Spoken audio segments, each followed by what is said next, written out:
I made this stupid mistake of posting a Facebook post about this mess, and I was like, why didn't my phone even bother to autocorrect? It just knew what I was trying to spell. I was so upset. Oh my god! It knew automatically. I have literally typed duck before, and my phone is like, no, you mean fuck, right? That's like goals, though. Like, oh my goodness, that's hilarious. All right. I can hear myself on someone's, but I could hear it before. So I don't know if it's a delay. There we go. You don't have like Spreaker open? The Spreaker's not up, right? It is up. And all right. No, it is not open just yet. Oh boy. Yeah, we gotta like mainline this shit. I gotta be on at like 8. Exactly. So. I know. I was like, dang it, we gonna get here. We gonna do the thing. Here we go. Dragtacular. How do I get? Okay. Hey, Dan. All right. Oh. Dan said I need a little time. Then I can jump in. Almost accidentally murder-suicided the oxalotls. Oh my God. Him and them so oxalotls. He loves them. Like, that's your babies. Okay, BH. Oh, because it didn't post to Tumblr. That's all right. That's all right. And hey, guys, can everyone hear us? Phantom Slash be there. And Bashful's computer is trying to melt down, and she was like, not today, Satan. I was like, I appreciate you. Okay, let me... Here, I'm going to link this. I'm going to make a post, and then we will be good to go. Y'all, I'm so tired.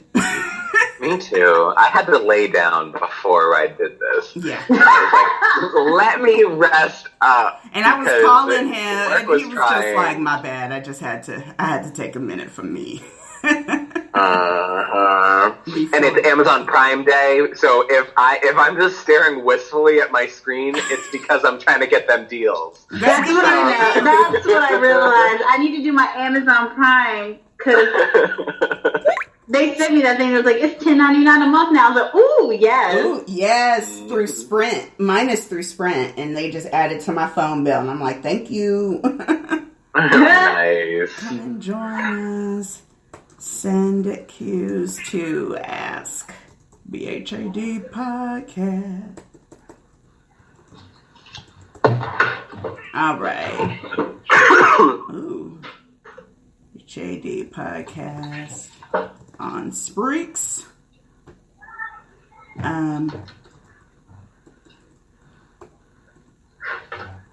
Okay, Teen Wolf. Teen Wolf Season 6B. Nonsense. Messy. Oh, God. BHAD podcast. All right. Let me get this posted. Hey, Tori. All right, we had Bashful, Lathaean Furs, Fire for Heart, Tori Marie, Phantom Slash, Milky Sterek. And I'm sure the others will come flooding in. Mm-hmm. All right. And as soon as Dan gets done killing his fish, then he might have us. Aiden is a mess. Okay. So we have a lot going on. And I had a real nice and concise list. And then I left it at work.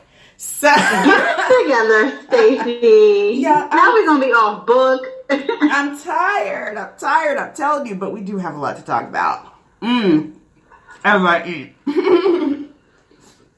So you know you're getting that Nani hate for that. I know I am, but dang it, I'm hungry. We were all hungry. Oh my God! The title of Paul's article had the nerve to be The Teen Wolf Phantom was well fed today. I was like, I will punch you in your throat. This fandom will starve to death like a child in Africa. I need him to stop. I said we were bound and then fingers were pushed down our throats. And it was disgusting.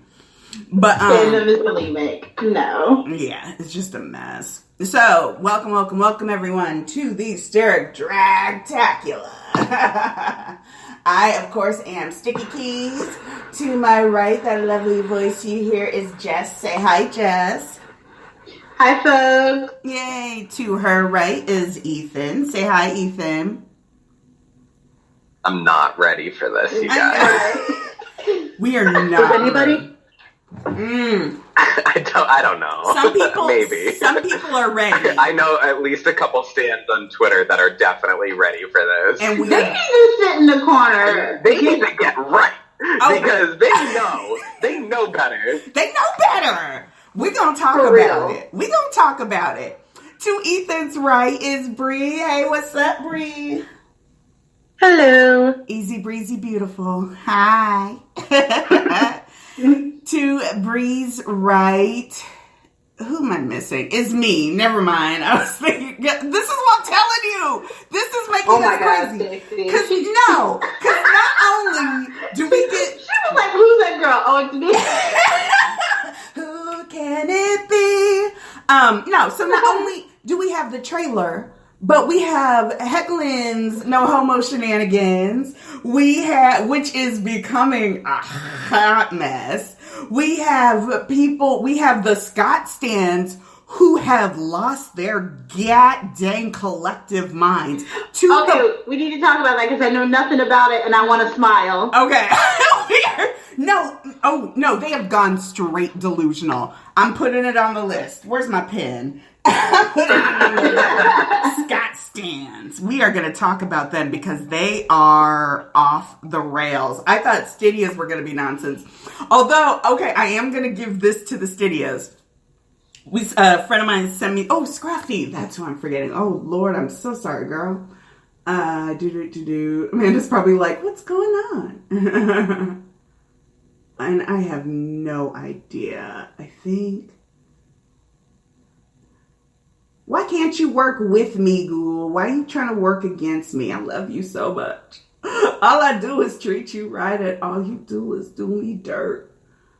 I don't know what this girl's email address is. Let me... Give me a second. So, we are going to start with a disclaimer. What's your email? We're gonna need this. Yes. So, it's I say no disclaimers. Fuck this show. No, I call it a disclaimer. It's really a call out and a call for consideration. I need all the Sterek fans, specifically this is to y'all, who are excited about seeing Styles and Derek and are now like, well, I'm definitely going to watch this show because it's the greatest thing ever. Look, they gave us Sterek, you guys. You know what? You want to live in that delusion? Go ahead. That's fine. What you're not going to do is pretend like the rest of us are crazy for not trusting this trash show.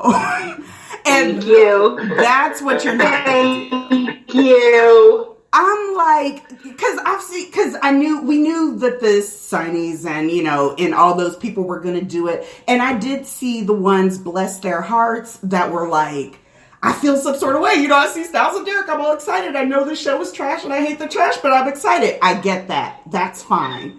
I'm talking about y'all trifling, snitching Stereks that you would sell out anybody to be like, oh, we love the show now, and I knew it all along, and Jeff is a genius, and no, he's not. He never has been. God. He never will be. And you can try to deny it, but we have receipts on receipts on receipts of him being trash. So you're in the minority here. And I need y'all to realize, they're like, oh, they're ruining my enjoyment of the show. The fact that your enjoyment of the show can be ruined so quickly and so soundly means that this show has a lot of receipts And by against us? it. Exactly. So I'm like, no, we're not doing The that. show ruined the show. I'm sorry. Thank you. Exactly.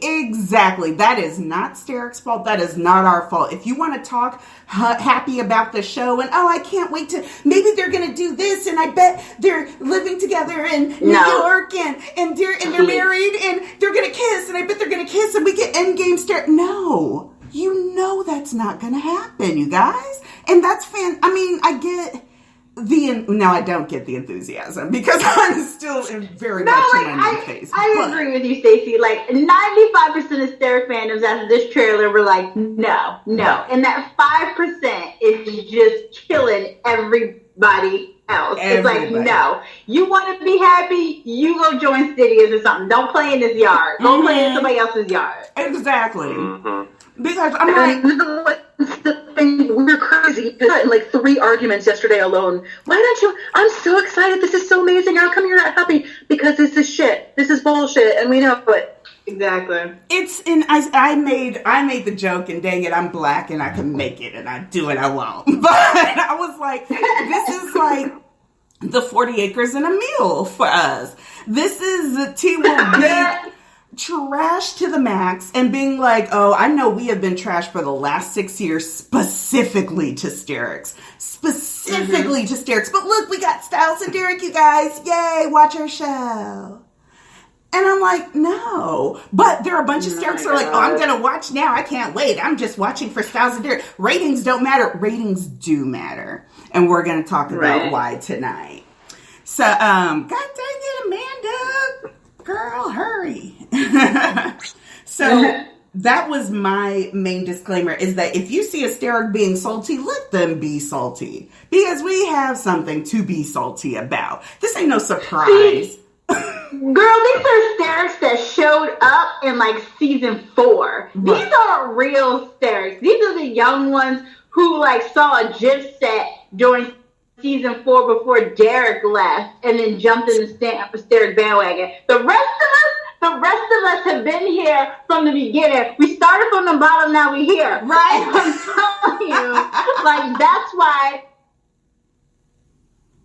Ooh, you dropped out. Hold on, where you go? Like, I'm telling you, you ain't gonna do nothing but be sad your damn self when this shit airs. Exactly. Because it's going to be disappointing. Because even Jeff, he was like, yeah, we were able to get some of them for several episodes. 2.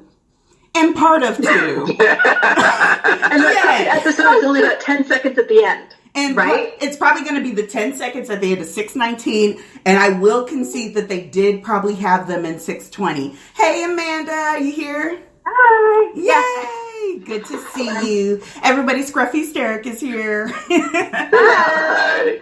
We got a full house, but we got a lot to talk about. So, yes, they are trash. I'm here for it, girl. Let's do this. Right. So, first, I was thinking, should I play the trailer? It's about a minute. And, don't make me watch that again. Well, okay. So, I have... Girl, just link it. We've all seen it. This is true. Just link it. This is true. Y'all know where to find it. I watched it, but I didn't actually see anything. Like, it was so dark. It's about the there only was thing. stuff in the trailer I did need to know. Like, first off, that Cody St. News in it. Like, what rock they dig that boy up from? I didn't even see him. Yes, girl. Breath in the trailer. Who's in the shower? Is that Malia and Scott? That is Malia and Scott. Wait, who is it? Malia and Scott. Yes. So I got some dirt on that. Okay, we are gonna have to talk about the trailer. Actually, Ethan has to go the soonest. So Ethan, talk to us about what you want to talk about. Do we want to talk about heckling? Do we want to talk about the trailer? Do you want to talk about which one? God. I know. I want to talk about. Let's talk about the giant pink and rainbow elephant in the room. Jackson and Ethan? Let's talk about Sterek. Yeah, let's start with Sterek. Too. Let's start off strong. Let's start with the Dragtacular part. Okay. So, I do, God bless the nannies. The Sterks do show up, and I was like, Sterks, we get the job done. Cause the very first thing I saw was, Styles being like, you know, this is baiting, right? And then Derek popping in the frame like, oh, they know. And I was like, yes, how? And then I saw another one that was like, oh, this is just for ratings. It's like, yeah, for ratings. And I guess that is one thing we can talk about. People are like, well, they got canceled. They have nothing to lose. That's why they're doing Sterek, because they're putting it all out there. And Jeff is finally able to do what he wants. Jeff could always do what he wanted. The problem came that Jeff then got told he couldn't do what he wanted, so he took his ball and went home. But Jeff can always do what he wants, regardless. And so, no. Right now, they are doing everything that they can and spending any amount that they can to make Teen Wolf look like a success. It has to. If he is ever going to work in Hollywood again as a legitimate person and not a twink porn director, he has. For real. He has to make this show look good. He was recently on a podcast yesterday about how to writing advice from Jeff Davis. And his very first one, he was like, I'm done. girl, No. you need to read this article. We don't need that. It is terrible. We don't need that. They were like, what's the first piece of advice? He said, I tell them, forget about networking and schmoozing. It's all about wanting to tell a good story. I said, if you don't sit your dick sucking self down, knowing good and well the only way. That is completely wrong. Right. It is all about networking. He and was like, who you forget know. about agents. Talent He was comes like, second, third, maybe most of the time. So, I mean, that's how Jeff got a show. So he needs to stop, like, with these motivational poster quotes. Like, no. Then the host, started asking him about Criminal Minds. And it girl, I know. What happened to your first show, boo? No, here's the thing. I don't think the host knew that he got fired from Criminal Minds. So he was like, I saw you decided. Because That's hilarious. the host was like, oh yeah, you're almost got 7 years and all these seasons. I don't know how long Criminal Minds is about there, but he was like, Girl, Jeff was like, I don't care. yeah, they're almost going to get to 300 episodes. I'm very proud of it. And I was like, what? And then he was like, He does not sit there and pretend like he still shows up Girl. to work every day. he said, No, he did. when I developed Criminal Minds, it was really as a, I just wanted to do a story that was Silence of the Lambs for TV. It wasn't until I started studying FBI procedure that I saw how scientific it was. I was like, you don't work there. You don't work there. And he clearly gotta didn't study find anything about the FBI because Styles is in the FBI already. Exactly. Don't get me started on this 17-year-old boy who they just let hang out at Quantico. And apparently they just hand out the gear indiscriminately because he's already got his FBI vest. Why does this 18-year-old have an FBI jacket? Why does he have an FBI This is jacket? Styles, so he probably stole it. No, because there were other people in FBI jackets. And if I was in an FBI jacket and I saw Raphael's cock warmer wearing an FBI jacket, I would snatch the FBI jacket. We are not having, I'm like, no, boo, this ain't you. So this leads me to my theory. I think we're going to be, because they're already ripping off Stranger Things. I think we're going to be dealing with some sort of alt verse.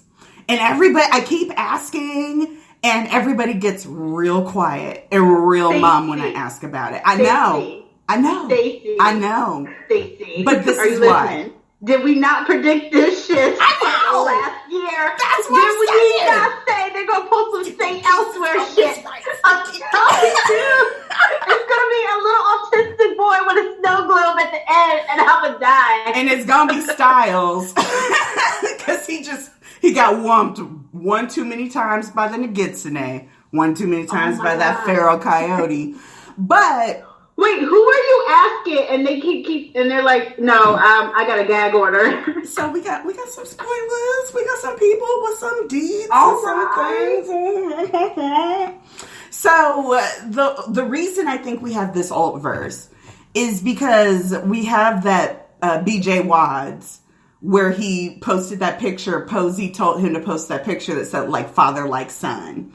And they keep being adamant, we're not getting a flash forward, we're not getting a time jump. And I was like, but if we get an AU that has a flash forward, that does something like have Styles in the FBI, have Scott married to Malia or whatever, and this is their kid, which, my God. And then there was another thing, because we haven't seen Raphael at all. He wasn't even in the trailer, I don't think. And he's supposed to be. He was on set. So I don't know what's going on. But I do think that they're going to try. Did like any of the adults in the trailer, though? J.R. Moore is all in that trailer. We saw him, we saw Melissa. Did we see the sheriff at all? You know? The sheriff was not in the trailer at all. That's weird. Because Lyndon was like, oh, you know, Styles and his dad, they call each other every day and they send each other text messages. And I'm like, thank you, Lyndon. Lyndon be high 24/7. That is all there is. That's because Lyndon's just one of those people that's just so happy to always be working because he know he shouldn't be working. Then he loves Jeff. He will say that himself. Lyndon's just happy to be here, and I'm fine with that. That's okay. That's cool. But like, I'm gonna need you to have all the seats when I get mad. Right? Exactly. Because it's like we stay quiet for a good long time. And that's why all these studios coming out the woodwork talking about, oh, I didn't think we'd have to deal with the Sterks again. And I'm like, girl, first of all, we gave y'all a break. Don't think that you ran us out somewhere. I was like, we were doing y'all a favor. Oh, but this is what I was going to talk about with the studios. I saw no less than 3 posts. And Amanda, you sent me one where that started with, it's not that I hate gay people, but... Oh, my God. I haven't put it on. Oh, my God. Yeah. And Amanda sent me one that was like, my aunt's gay. She's married to a woman, so it has nothing to do with that. I'm just saying. And I was like, no, girl. I said, studios are better than this. Be better. And then I guess she got dragged by a whole bunch of people, because then she tried to justify herself. And then she finally got wise. Down on that one. Yeah. Oh my God. She got toe up. And then the other girl got toe up. Oh, she was the one that was trying to go against Dylan. And we're like, if you don't sit your whole self down. We need to talk about Ethan and Jackson. So I'm only going to... Wait. Oh, yes. Ethan wanted to talk about Sterek before he left. Oh, yeah. Oh, we got time. Yeah, we got about an hour. Mm-hmm. So we can do Jackson, Ethan. We're doing the new gays of Beacon Hills. I'm about to be real mad about that. Like, oh my God. So here, I knew about this because a little birdie told me. Named Sticky Keys. I knew it was coming, but I was like, oh my God. Sticky Keys, how do you know the things that you know? And how many times do I have to ask you this question before I find out? At the front door. I got props at the front door. No, so what had happened was, the funny thing is, I actually got it confirmed from a few different sources.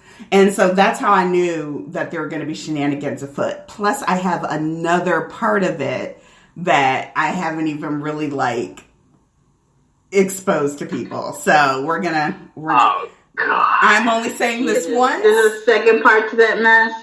I think I did tell some of y'all the second part, but still, it's ridiculous. It's going to be a hot mess, and we will see if it happens, and we'll see if the spoiler is true. So we do know that Jackson and Ethan are in a relationship, and they're gay. Evidently, Jackson saw Danny on Grindr, and he went to go, pick him up and be like, hey, I'm gay now. But then he saw Ethan. He was like, never mind. And which, my favorite person ever, oh my goodness. He was on the podcast, and I'm so mad that I'm blanking on his name, but he called the Carvers, he said they look like big toes. And I Was it Tariq? No, it wasn't Tariq. He does the Hollyoaks podcast. Jay. Oh my God. We have to have him back on. Okay. But I don't think he's watching anymore. But okay, but see, this is why I think Colton is all of a sudden Teen Wolf cheerleader number one. Like, I get Boo Boo is excited that he's out now and he gets to play a gay character openly, finally. But not this show, Boo Boo. Not this show that you didn't even want to stick around for a third season for. He went bounced. to Arrow, left that, didn't even have a full contract on that show and left that show. Like, Colin's just being like way too emotionally attached to something that does not need that much praise. Well, the thing about it is that Colton came in kind of doing a business thing, but he was so desperate to get away from Teen Wolf that he used that Teen Wolf contract to leverage a spot on Arrow. Even though it was unsecured, he knew he would only have a couple of years, but he was like, I got to go. But see, that's what I don't get. Like, why did Colton want to leave Teen Wolf that bad? Like, the first 2 years weren't that... Well, the show itself. I don't know what happened behind the scenes. Well, and that's what I'm saying, because the first 2 years were great for Teen Wolf, specifically for Jackson. And we know that 3A was going to be more centered around Jackson. And so to have that and to give that up speaks to something else happening. And it could have to do with him. I thought I heard... Go ahead, Bree. Ooh, girl, what did you hear? Well, I thought I remembered reading an article that it was all about his like anxiety and his ability to commit to going to work that often. I don't know. I don't believe if there's that something because else tied in with that, or if that was the big part of it. But I do remember reading that. That was after Arrow, though. I do remember that, and that was after Arrow because they were like, "Why don't you have a job?" I don't think anything dramatic or bad happened between the showrunners and Colton on Teen Wolf that would make him leave. I just think homie was trying to make power plays and was just shot himself in the foot a bit. Yeah. Because if that was the case, then why come back at all? Well, if you have that much disdain that you left during season 2 or were so desperate to leave, but now you're just like all about coming back for like some 5-second cameo, that makes no sense to me. The problem is, I know that he was sold on coming back. I know that Jeff was like, oh, it's going to be revolutionary and Jackson's coming back and he's gay and he's out and he's proud. Right. Because when you have an entire season where Jackson is saved by the power of Lydia's romantic heterosexual love. Girl. And then you just throw that out and say, oh, well, no, she was pining for Styles. That's a retcon that I really don't think he considered. I don't even think they got that far. I don't think he remembers. But it's trash. It's trash. It's a trash retcon because first off, you're implying now that Jackson's feelings for Lydia were never really that in depth, given that he's gay now, and Lydia never really cared that much about him because she had all these secret feelings for Styles in the back of her head. Like, that makes no damn sense. Especially since Lydia and Styles didn't even really know each other. Like, yeah, he's like, I know we've been in the same school since 3rd grade, but she didn't pay attention to him. And she barely knew who he was. So I'm like, why are you trying to give me this season 1 Sidious story? It doesn't even fit. And that's as someone who I could definitely, like I said, I could have given you season 5 Stydia. If you said, okay, in season 5 Stydia figured out that they want to be together, fantastic. This season 1 nonsense is for the birds. And so then we have the additional thing of evidently Jackson and Ethan do meet in London. And then when they come back from London, now, this is where some of the details get a little bit shaky. There is a hospital scene. We saw them walking down the school hallway, and I was told that their entrance would be into a hospital, but I'm not exactly sure. But Lydia's reaction is, okay, so there are two people are telling me 2 different things. One person is saying that he tries to kiss her and she slaps him. The other person says, she goes up and she just kind of hits him on like the arm or whatever, something like that. After seeing Ethan and Lydia. Or Ethan and Jackson. So Lydia fixes her mouth and she says, I knew you'd figure it out. Oh my God. Like, it's crap. Infuriates Like, me. everything about up to season 2, literally, the power of her love saved him, but now all of a sudden she knew this whole time that he was gay. Girl! That's what you're trying to sell us. That's his big plan. And it's supposed to be a funny, cute moment. And I was like, Of you course. just completely Gay for humor. undid. It's Jeff's specialty. It's exactly. I know. Eva was like, oh my. He was like, the shade. Put on glasses. They do not give a fuck about this show because they just be rewriting rules and changing history and forgetting stuff they wrote or not giving a fuck about what they wrote in the past. And it's like, it would be fine if we were in it together. If you got us on board and said, look, y'all, we're going to be a mess, but it's going to be a fun mess. And it's going to be scary, and it's going to have all this mythology and lore, and yeah, some of it's not going to match up, but we're going to have a good time. Do that. Don't do this, we did hours of research, and we wrote all these scripts, and we've been pulling clues since season 1. No, you haven't. You sat down one day with a fifth of vodka and some weed, and you put on season 1 of Teen Wolf on Netflix because you know you didn't buy any of the DVDs. And then you looked at the chalkboard and was like, oh, we haven't done that yet. Write that down. Someone was like, oh my God, did you notice that in season 5, the Yukamuras talked about the Wild Hunt? And I'm like, yes. That's why we called them trash for not including the Yukamuras in the storyline that they brought up. But they don't. I was like, yo, what are you doing? Oh, it's just all sorts of frustrating. This whole Jackson Ethan mess is just so ridiculous. And I get why Colton said yes, but also I'm mad that he wasn't smart enough to say no. I'm mad that he wasn't smart enough to get it. Yeah. Exactly. I'm mad he wasn't smart enough to get that. Not only was he being played, but this makes no damn sense. Well, and not a bit of sense. This is kind of what we need to talk about next, I think. So some people have this argument, and someone tried to breach this on Tumblr, and they do this thing about the actors don't have the same experience as you do. You know, to them, it's just like coworkers and going to a job. And this was a chance for them to all be together. And I say, you know what else is a chance for them to be together? 25-cent wings at Buffalo Wild Wings. You don't need to get in front of a camera. Happy hour at B-Dubs. Right. I'm like, you don't need to get in front of a camera. They don't even get B-Dubs. They get Dave and Buster's, don't they?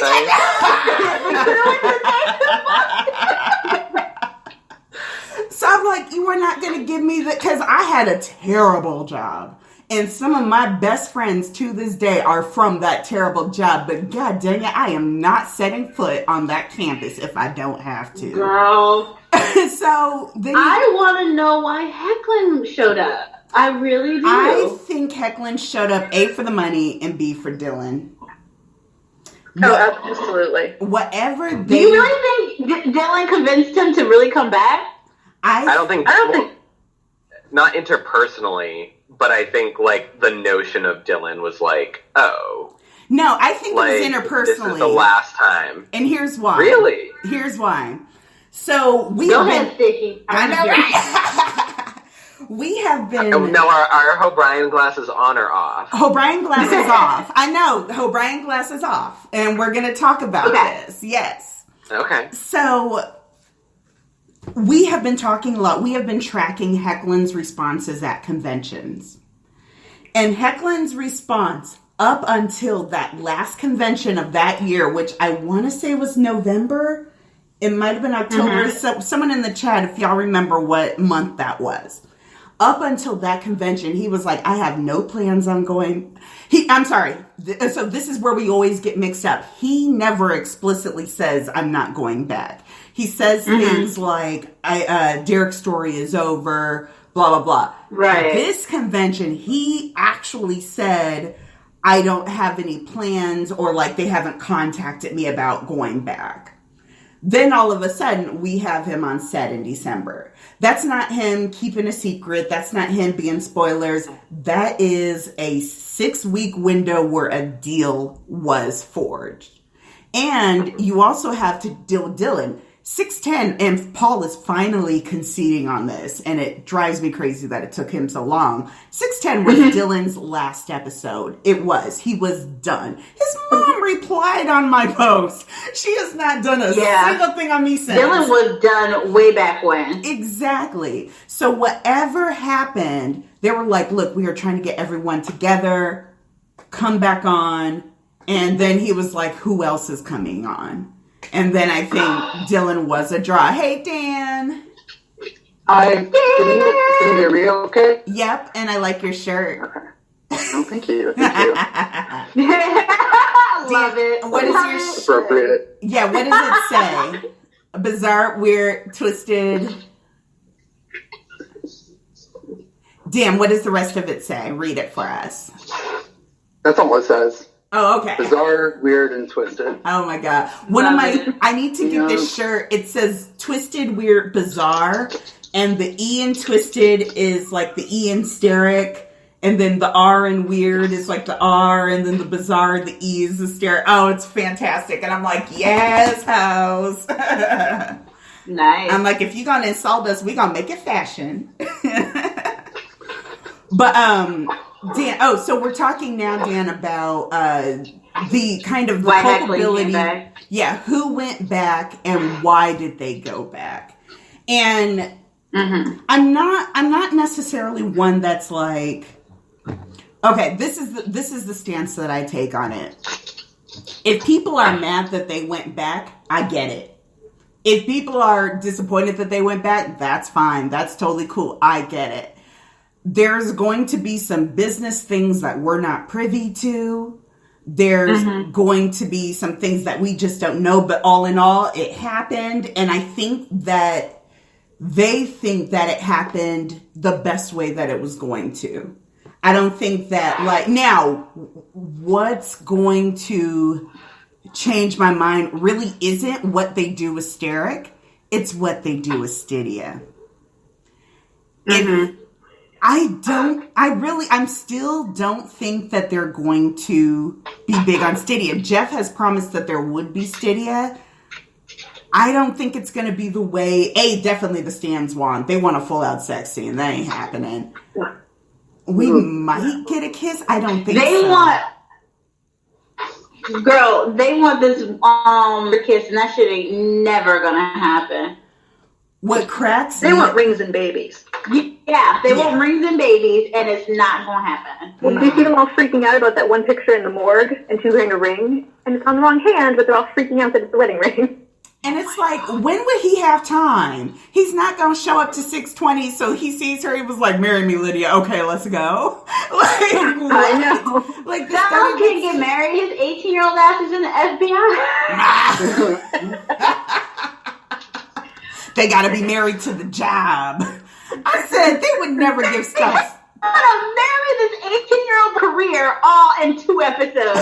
Okay. With no time jump. With no time jump. But you know what? So this is from that. I guess he did an interview with Teen Wolf Wiki. And he said, I can tell you that both Derek and Styles make an appearance in the first episode, so you should definitely tune in for the first episode. Right? Oh my How God. desperate is the episode? And then, because it's kind of surprising how that comes about. What the hell does that mean? Well, it's not a flash forward, but it's fun. You'll see. I'll probably be able to say more at Comic-Con, but we were able to get some of the actors for more episodes than we initially thought we were going to get them. Not all of it is just for, like, the last episode. Jeffrey's Tumblr post. Yes, he does. Yes, he Jeffrey's does. Tumblr post. Like, no, it's not on the last episode. It's in the first one. I love but that's all they're going to show back again. Because one of these Dylan Stan accounts kind of fudged it a little bit and said that Hecklin was on set for 5 days. But what I've heard from other sources is that it was actually 4 days, but it was starting nights and it was overnight to morning, overnight to morning, overnight to morning. So I was like, when was the Snuggie party? Because I remember we were watching him hoard during those days. And we're like, when was the Snuggie party? Was he really there? And it was just like, oh, dang, I guess. That's just a handful of scenes. You can't get hardly anything done in that time. Right? Exactly. Because it takes 8 days to shoot one episode of an hour long if show. you are good and you know what you're doing and your people are on top of it. And we know that in this I was show. just about to go to the bathroom, but then I heard hour-long show and just wanted to correct you. It has not been an hour-long show for a very long time. Wait, how long did that show? Minutes. 42? Oh, for fuck's sake. It would dip into 41. It's going to dip. And 30 of those minutes are slow-mo. Because I heard that the season finale was extended, and someone was like, oh, extended how long? Someone said 50 minutes. I was like, yo, we Oh my God. I said, yo, we no good.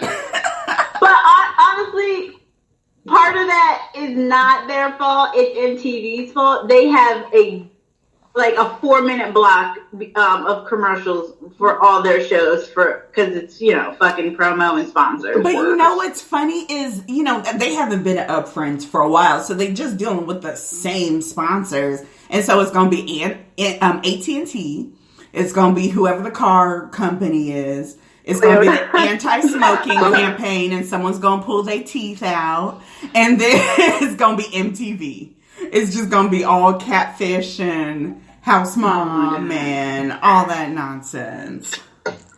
Oh, okay. So, I'm sorry. Go back a little bit. Yes. I can see Dylan to go back and him saying something along the lines of, well, who else is coming back? And them either lying to say they got Hecklin or they'll try and get Hecklin. Or I don't know.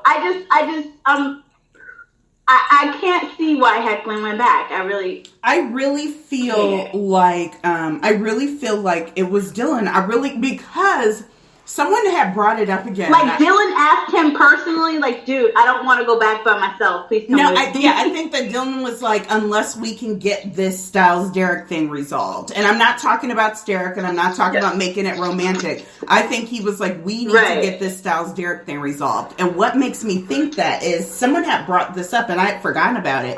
When he was with Georgia and them, they are straight Stydias. I mean, they're just Stydias to the core. And he was talking about how he misses scenes he misses Hecklin on set, and he misses scenes with Styles and Derek, and blah, blah, blah, blah, blah.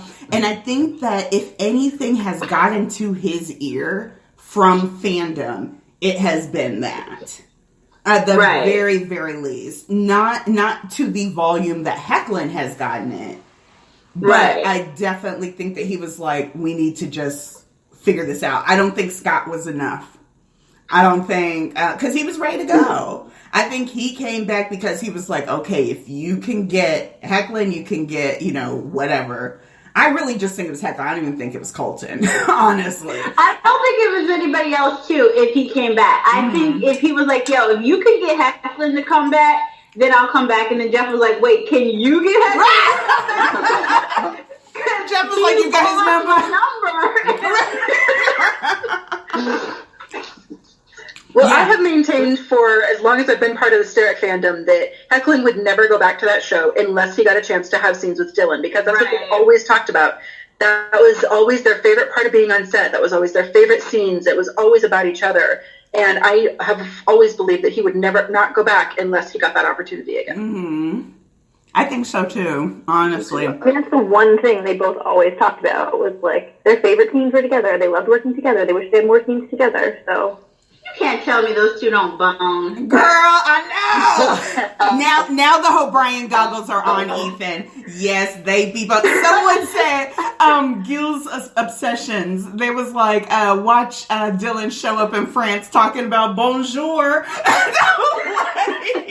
And I was like, I would die. Because we still don't have eyes on Dylan O'Brien. I'm like, if Dylan O'Brien shows up at a castle and wherever they are, talking about let me tell you how I always thought O'Brien was just cute. I just thought it was cute and a nice little idea. But when Hecklin and him were at the same hotel in London and he tried to pretend like he didn't know, I was like, y'all fucking. Y'all fucking. No. And that's when I was fully on the O'Brien train. I'm like, you can't tell me nothing about O'Brien. And I'm telling you, if nobody can find Dylan right now, but everybody knows where Hecklin is, they fucking somewhere. They do. Because there's this whole thing. Well, 99% of the time we don't have eyes on Dylan. Like, we have no idea where that boy is. Dylan keeps it low. Like, I would say at least a good 10 months out of the year. Like, even when he's doing something, he could be anywhere. Anywhere. They could literally, American Assassin filmed all over. Maze Runner filmed all over. No, he ain't with Britt. Don't do this. Don't get the brilliant stands in my inbox. Don't get the brilliant stands in my inbox. But no, come to my inbox. They can come to mine too. Because y'all know we had O'Brien in London, and I don't care what nobody says. That is canon. It happened. O'Brien in London, and now I think we got they in London again this year. Oh yeah, there was a convention. Girl, yes. To Martha's Vineyard. In fact, no. Over there. We need to segue. Martha's Vineyard. I'm so behind. Yes. We need to segue this into Mon Mon / Tynika Beer Burn / Beardica / Oh God. So, okay, Jess, you remember the Snapchats with that Australian model that was popping up where he was burning that steak and serving dry sweet potatoes? Yes. Well, Hecklin don't know how to cook sweet potatoes, poor baby. What the fuck was that? It actually cooked. That was like, he got a box. those were just on a plate. That was a blue apron. Little dainty foot. I love that dainty foot. That dainty foot was everything. The on point. Blue apron. He got blue apron and didn't follow one of the instructions. Yes. He was like, I'm supposed to boil these? That's going to take too long. Proud. Let me go get an axe. Well, we know Dylan's a really good cook, so obviously he's the one that cooks for them. Most of the cooking. He doesn't have time to get practicing. He just puts on a whipped cream bikini. Right. With the 2 cherries on his tatties. I love it. Like after Hecklin posted that picture, Dylan texted him, "You trying it? You really trying it?" He said, "I told you to be nice. I didn't tell you to try and get fancy." It was all pre-that when it was time for the photo op. He said, exactly. He said, now you embarrass us both because I gave you a simple recipe and you tried to change it up. I said regular potatoes. No one told you to get sweet potatoes. Should have made you. He said, and you didn't serve her no dessert? See, this is why I can't do this with you, Heck. This is why I can't do this with you. But no, that dessert was one helping. Come on. It was a chocolate bar of laxative. It was a chocolate bar of laxative. That's what it was. Oh my God. See her with I'm sorry. Anyway. Oh, sorry. We got a little bit sidetracked. Posted that weird ass dinner picture. Oh my God. So he had a convention in Paris. He went over there to the convention in Paris. Okay, so why did he go to New York first, you guys? What was he there for? He had that golf thing. Yes. Oh, yeah, HowlerCon. It started with HowlerCon. And so he went to New York. He went early for HowlerCon. Now, at this point, Ian, Ryan, all these other people flew straight to Paris. However, Hecklin flew to London. I don't care what no one says. Hecklin flew to London. And then took the train down to Paris. We think that he met up with Dylan in London because Dylan was filming pickups for American Assassin in London at the exact same time, on the exact same weekend. And nobody that's suspect. That happened. And London is their city. London is their city. They keep getting spotted there. And I'm like... No, you mean they keep getting caught there. Right. And so then, after the convention, Hecklin flew to Martha's Vineyard to go hang out with Austin and them. Now, who else is up in Boston but Jules O'Brien?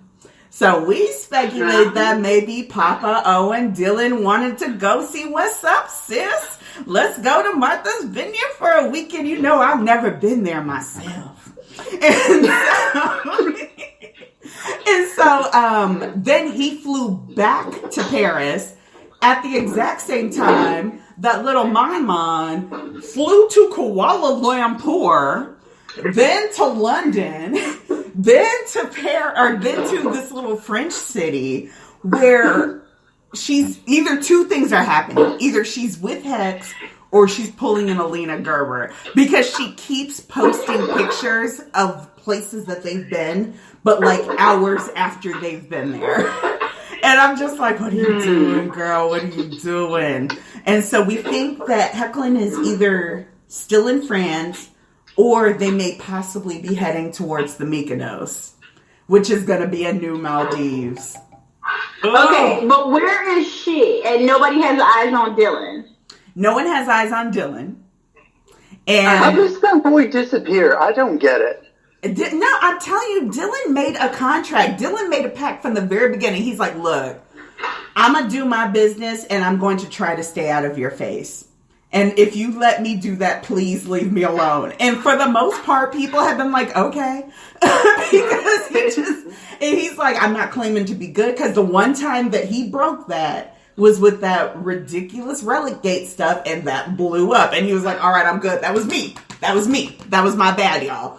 I'm going to go back and I'm going to shut my mouth and I'm going to sit down. And I'm going to do what I want to do. He's generally a homebody and a quiet dude. Yeah. He's just a quiet dude. I think he's just chill. Yes. But I also think that when it comes to getting that boy in line, he'd be real cute. You just need to keep eyes on Chipotle. So today... We need a stakeout Chipotle. A little in and around the U.S. But he got it by Uber Eats now. He ain't going to no Chipotle's no more. That's true, yeah. He's postmating that right to the apartment or the hotel. Exactly. Or that house he doesn't share with Britt. And no, do not have the Brilliant stands in my box. Anyhow. And that's another reason. That is another reason why O'Brien is real. Those two been together for 1,000 years, but they don't live together? Okay. Someone had the nerve to be like, I don't understand why we think it's a private relationship. If she moves to LA, then something about we'll have to agree that it's real. Look at the last thing that we thought was PR lasted for 3 years. And no, Alina Gerber doesn't count. 3 years? And I was like, first of all, no. She was not 3 years. You talking about Beast now? Combined, collectively, evidently, she was 3 years. But regardless, Alina definitely counts. And the hoe is crazy. So I'm just like, she's like 12 months pregnant. She's been pregnant for a long time. That girl. That baby. I just, Hecklin's beards are so obvious. Like, it's not even them. It's his choice in beards, which is so obvious. It's like the most blatant shit you've ever seen in your life. Like, if he introduced me to one, I'm like, oh, so you gay? Right, exactly. Because why do you go to Australia for a girlfriend? Like, why is that? And it's always these outrageously beautiful girls that don't, I feel like Hecklin is one of them dudes that, secretly likes fatties. Or, well, you know, besides cock. But also secretly loves big, like, just fat women. And he's just like, you know what?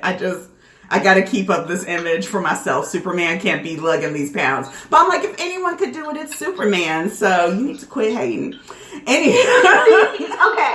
You remember in the 40-Year-Old Virgin when he's trying to lie and say he had sex in the beginning and it's just awkward and he's describing like chick's breast as like a bag of sand? I feel like that's sort of what Heckler's like when he chooses girls. He goes to the most obvious and awkward shit that makes you immediately go, oh, gay. You remember that rumor about him where he was in some bar and they were like, she was like, yeah, I heard him say to the waitress talking about, I love a tight butt or like a high butt and a tight cunt. Yeah, tight pussy. Right. Yeah. And I was like, Tyler Hecklin, you have never said the word pussy in your life. Much less seen one in person. Hecklin would blush, clutch his pearls, and faint. Oh, my stars. He's like, someone hold me. Never such foul language. He said, someone hold me. He was like, I'm so fragile. How dare you speak that way in front of a lady? And he was like, and the girl's like, thank you, Tyler. She was, I was talking about me. Talking about me. Oh my goodness. Yeah. Oh, go ahead. You know what though? I like the beard more than I like the other one. Which This one one? just seems harmless. Yeah, she seems real harmless. She seems like she know exactly what she getting paid for, and it's okay. And that's what I'm actually okay with because I've been watching this girl. She did follow his private account. And I was like, girl, get you another private account to follow his private account. Don't just publicly follow his private account. And what are you doing?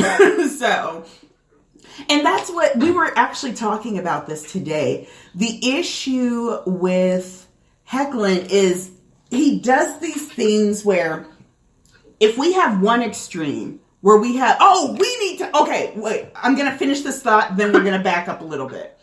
He has one extreme where we have like Ian and Ryan and they're always on social media and they're posting pictures with their girls and they're making all these little comments back and forth and they're talking blah, blah, blah. Then you have the other one where you have the Britt and Dylan who you don't really even know if they know each other. Like, you know, they're dating, but, you know. And what Hecklin does Oh, go ahead. And that's the most time they ever spent in a room together. Right. Exactly. Yeah, no, that was it. That was, yep. He's like, yes. And then what Hecklin does is he stays in the middle where he tries to do these big things quietly. I'm going to fly halfway around the world and go meet up with Ian and Ryan in France. And I'm going to sneak my girl in here. You know, and I'm just like, right. What? Why? What are you doing? This all goes back to what we always been saying. Hecklin does not understand social media. And therefore, he does not understand that CSI O'Brien will find out CSI O'Brien will find shit you everywhere. I was going to say Hecklin doesn't understand heterosexuality, but CSI O'Brien is a very close things that I think Hecklin doesn't understand. And I don't know if it's because that boy is just high all the time. Yeah. Or if he just is like... Now, he's a lush. I have a couple of friends who are really like, they're really smart, but once you like start like doing real world stuff, they melt down. There's nothing going on. There ain't nothing. They are helpless. And I'm just wondering, like, is it the reverse for him? Right. I think still confused about who he is and what to do, that he tries to ride both worlds or like this middle and it just falls apart like fucking slop in his lap, and it's like, homie, no. Oh, go sorry, ahead, go Dan. ahead. What I was going to say is we talk about the age thing, and it really doesn't fully make sense until you are that age. And when I talk about people acting their age, or, oh, you're too old to do this, you're too grown to do this. Yeah, there are some things that has to do with behavior. But what I'm really talking about is your physical body's ability to jump back from your nonsense. There are things that as a 30-year-old, I can do, but I'm going to be on my back for a good few days. It's just the way it's going to be. And so it's like we see Hecklin and, he's doing the party thing and he's doing the karaoke, and his beard is full of gray. And I'm like, what is happening in your life what is bringing this about? What is going on? I'm like, your beard is betraying. Genetics, but I don't think so, because Don was, they had a few pictures of Don. He kept his hair color, but I don't know. Well, internalized homophobia will turn anybody gray.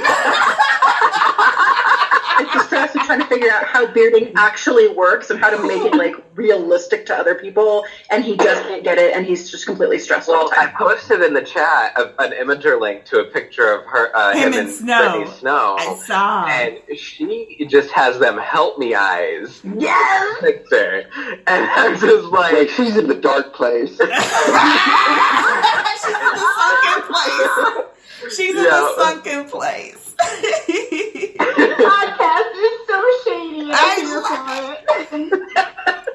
What's funny is we were talking about this today because I said Hecklin's family situation is actually pretty close to mine in that I'm my... Oh, yeah, I saw your post. Yeah, I was like, I'm my mom's only child, but my dad had, other siblings that she raised, but they really didn't call her mom. There's just a whole lot of politics. And so, they had kids and she always was like, oh, those are my grandbabies and I love them, but when are you having kids? And I can see Laura being that one where she's like, all right, you gotta get this together. Because where we see him kind of stress bearding, Tanner is just having the time of his life. Right? It's real weird. Tanner was like, what's up, y'all? I'm my brother's stunt double. What? Okay. Tanner be out living life, and Hecklin just look like he's dead inside. Yeah. Tanner looks like a straight guy. Yeah. Well, there you go. That's true. Yeah. Oh, but what I was going to... I'm sure we'll get a bunch of asks about that. I know, right? But we need to take a quick sidebar and talk about Ian Messy Mess Bowen. What did he do now? So, okay, do y'all know about where his girlfriend dressed up in pigtails and a cheerleading skirt? Daddy thing at the airport? And a shirt that said Daddy. At the airport. At an airport. Somebody explain this. She showed up on Father's Day to pick him up from the airport, and she's dressed in pigtails, and she's got the little... I don't even remember what she was wearing, but she had a shirt on that said something about Daddy. And then she had a homemade sign. Oh, it was my God. Keep your kink in your house. Why are you at LAX showing out? That is so unbelievably publicity stunt. And trashy. And trashy. I feel like it sounds like she did that and didn't tell Ian. Exactly. I was going to say, did he drop her after that? Right? Well, here's the thing. Ian has been gallivanting around Paris and France with this model named Olga, and they are snapping pictures and commenting on each other's photos and going back and forth. And Megan Bethy liked one of those photos that this other model ho took. So I'm like, is this your message, Megan Bethy? Are you about to throw down? Or is this you being like, oh, it's good, I don't care, I'll wait till you get home. I'm like, what is in that trunk? I need to know what Ian is packing. Is it drugs or is it love? What is he feeding these women? that they're putting up. And that Eliza was like, no, darling, I simply won't. I simply cannot. And Megan Bethy talking about Make America Great Again and macaroni and cheese. That girl. What? That girl loves her terrible puns. She had Wait, okay, which one's the girlfriend? Megan Bethy is the girlfriend. Yeah, the little blonde, like, she just turned 24. She just turned 24. Ian is so sad. That girl 24. 14. He is so sad. He's doing that Jeff book of nonsense. I think Trouble just turned 26, and he's sweating like a mug. He's like, I don't know if I'm gonna make it. Because Andrew Monterado and Froy are all hanging out at the Jeff Davis compound. And I was like, where are your parents? Where are your parents? Because it's going to be... No, I'm not going to say that. Where are your parents? Oh, man. So, yeah. Look, I don't care about Ian unless it's in relation to him and J.R. Bourne adopting a little Chinese girl and getting married. Well, that's what I'm like. Is it J.R.? Like, why is Ian doing all this? And why is he wearing his hair flat? What is he doing? Because that haircut was awful. I'm like... Teen Wolf was like Star Wars. It ruined everybody's career except for one person. Damn. She was like, well. Like, it's just destroying lives. I can't deal with it. Oh my God. Let's see. Okay, so I am going to have to go in about 10 minutes. So Okay. do you want to talk Sterek? Oh, so yeah, what do you want to talk about with Sterek? What? What do you want to talk about with Sterek? Can we talk about what the fuck they were thinking? Oh my God. This. This podcast got me so angry. You guys, did you see in the trailer? Because people are like, Oh, they were. but it's not even that. The thing about it is that they, what's the word? What am I looking for? They did a take that seemed like it was a throwaway take, or that seemed like it was a rehearsal take. Because Tyler Hoechlin... because Hoechlin was laughing. Like it was testing for the sound or something. Yes! And is looking in the camera. He looks dead in the camera. God, that was so cheesy. It was like painful. And the thing is, the way that it was shot, Tyler Posey was definitely not there.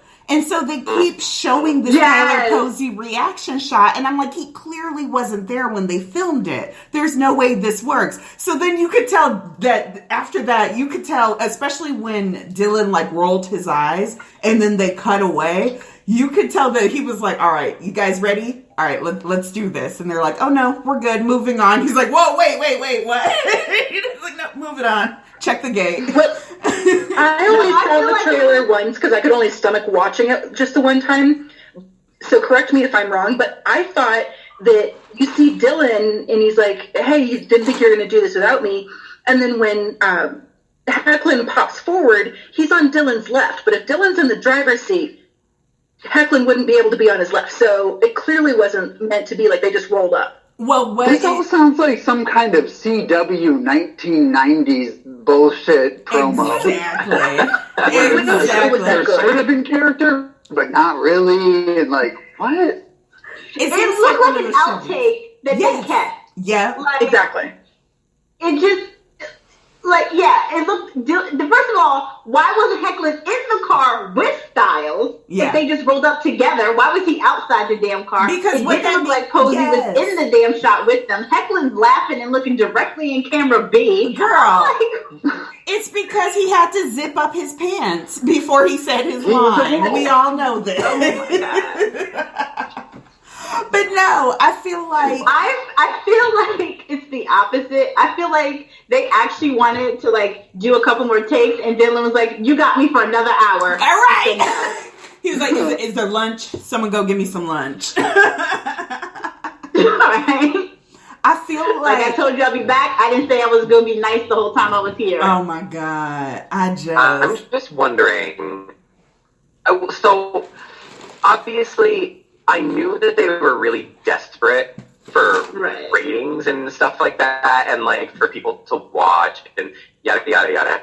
I just think that I didn't know that they were going to be that desperate to pull out 3 Sterek shots in this trailer. I agree. To be so blatant about it. About their desperation.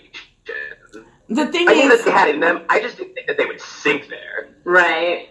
But here's the thing, and this is where I kind of break down, because I'm not sure what's happening. I really thought that there would be no Sterek until we saw, even when we saw the video of Hecklin and Dylan on set. I was like, oh, they're probably not even going to be by each other. They're probably not even going to deal with each other. And then we get these 3 kind of major scenes. Now, what they're doing is greatest common denominator. They're trying to appeal to as many different groups as they can. They say, we have this, Stydia's unlocked. Stydias are going to watch 100%. We got them last season. They're going to keep watching. We don't have to worry about them.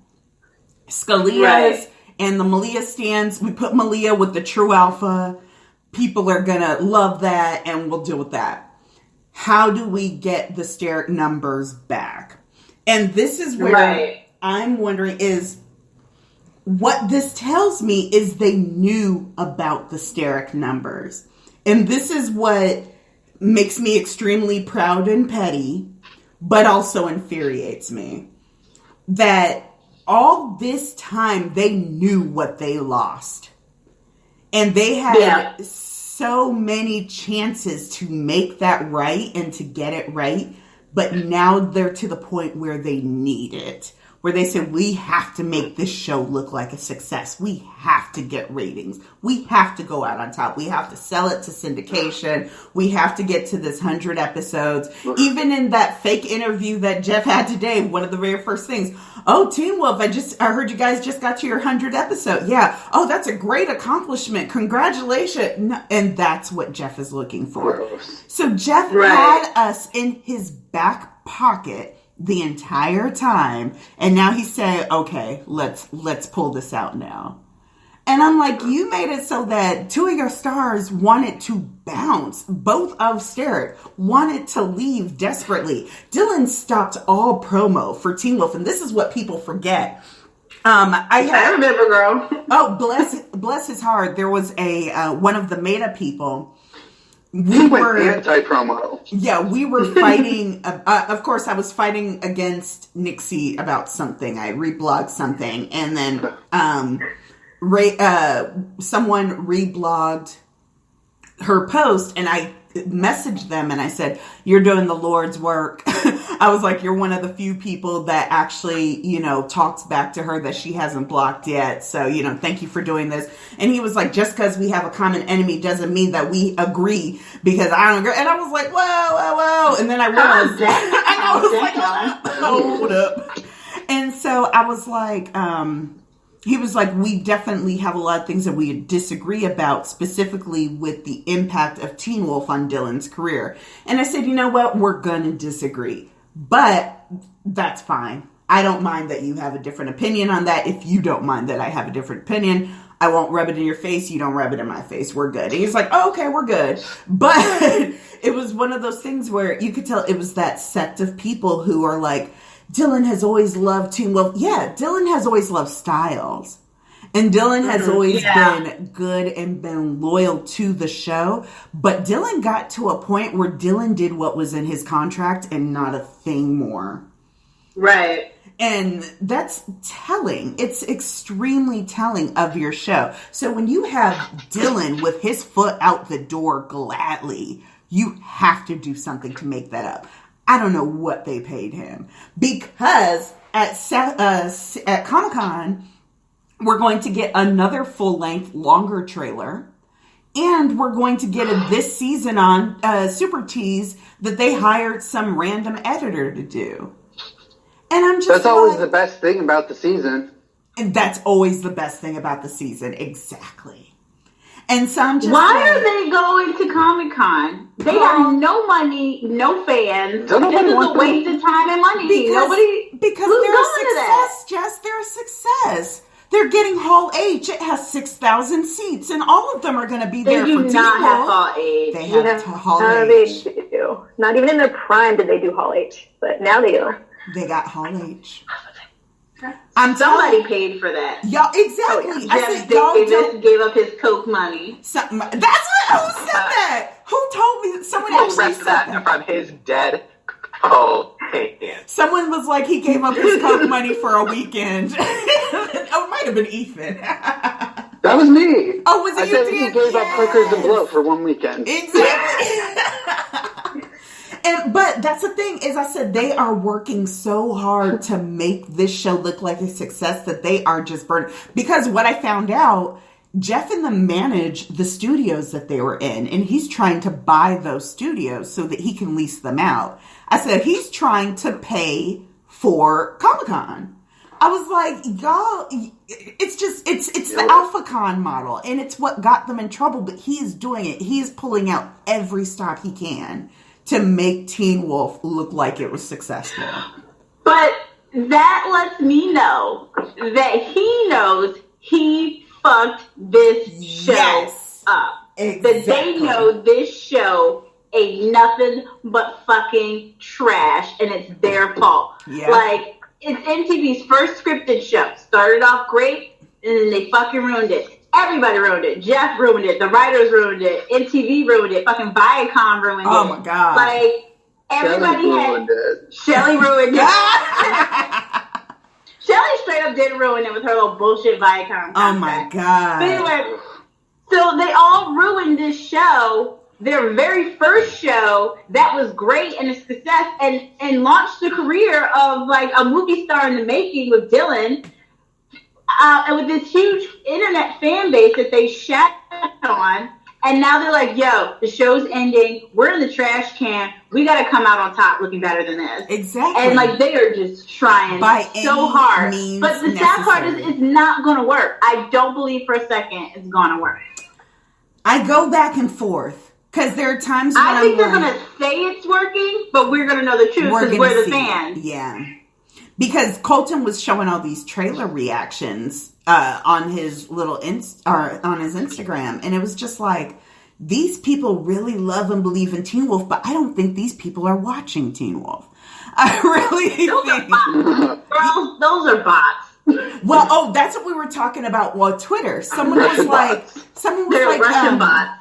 Someone was like, Teen Wolf trailer today was trending, and she's like, it's trending, but the numbers aren't moving. And I said, that's because they bought it. And I was just, because what stan do you know that is tweeting out Teen Wolf trailer today? Like, it's not even a natural, like, sounding right, that doesn't sound like something a fan would write. Exactly. It's like purely keywords that'll like bump them up or whatever. Exactly. And so that's didn't they buy like trending topics like every time an episode aired? Yeah. So that they would look like they were actually trending. Yeah. And then we'd get the actual numbers in and see how low they were. My favorite is them straight lying about numbers. We got 7 million viewers.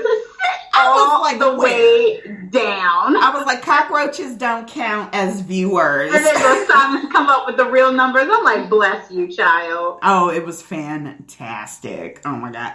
Ethan, you got to bounce on us? Not quite yet. Okay. Be sure to let us know when you do. Just cut me off. But he's like, I got you. Yeah, that baiting nonsense. Because and the special effects in that trailer, what the hell? Girl, let's talk about Deadpool in the trailer and why he's hanging out. So, real quick, I didn't watch it. He was like, real talk. You, sir, are a lucky soul. Right? Bless you, Dan. I saw like a GIF of, some Sterek stuff. But you didn't miss anything. It's all black. Okay. Yeah, I couldn't see shit. Real quick, funny story. I got this app today to like clear the clutter on my phone, and it's like gallery cleaner or something. Ooh, uh-huh. And It's good, and it goes through, and it's like, okay, these are your like shitty, blurry, dark pictures. And the first one on there, it was something that someone had like tweeted or put on Tumblr, and it was the Sterek picture from the trailer. Because it was dark and it was pathetic. That is seriously the most aggravating thing about the show's effects. How it looks is that they can't afford lights. Yeah, like that show. They don't have the money on getting the stars back. They don't have any money for light bulbs. But they haven't had lights since season 4. Yeah. So where did that money go? I'm telling you, it went to Comic-Con. It went to Hall H. It went to all of this. It went to Jackson because Colton did not come back without a deep, deep check. And no, Colton got paid. Yeah, Colton got paid. And I think the only reason I'm pretty sure he got paid more than Dylan because Dylan was like, "Can we get this over with? Can we get this over with?" I wouldn't. I don't think with Dylan it was really about money. With Colton, it was about money. I think it was Colton and Hecklin. I think that he got paid too. I think Colton and Hecklin got paid. Oh yeah. I could see him demanding to get paid if he has to be in the same room with Jeff. Very I feel like Hecklin is very, very, very about the money. That's why he did so many cons for so long. Well, no, this is what I said. I said, Hecklin I don't hate that. Hecklin is, right? Hecklin is not celeb rich. Hecklin is SoCal rich. Hecklin was born into money. He knows how to keep his money. And he's made probably, I know at least $500,000 from these cons, if not more. And I would probably say close to $2 million, especially when you add in travel expenses and per diem and hotel and all that stuff. That boy has made, that's why he goes. He stacks up. He was like, I'm taking a break. Oh, go ahead. Right. No, I was just saying, I don't know if he made that much. I mean, from the cons, agree with you about it. Oh, no, girl. We did the numbers. I believe he definitely gets paid off these cons. But I think he was doing a lot of them most times, half of it for money. And the second reason, he's lazy and he wasn't working. And he was so he was picking up money from cons. Oh no, he work smarter, not harder. Exactly. Right? I think that's his motto. And I think that I've talked about this a little bit where he likes to get a couple projects lined up. He likes to work about half the year, and the other half of the year he's on boats, he's golf. He's doing whatever. He is just on, doing what he wants to do. He's going to work, but he's going to enjoy the rest of his year. When he works to live. Actor second. And he works to live. Yeah, exactly.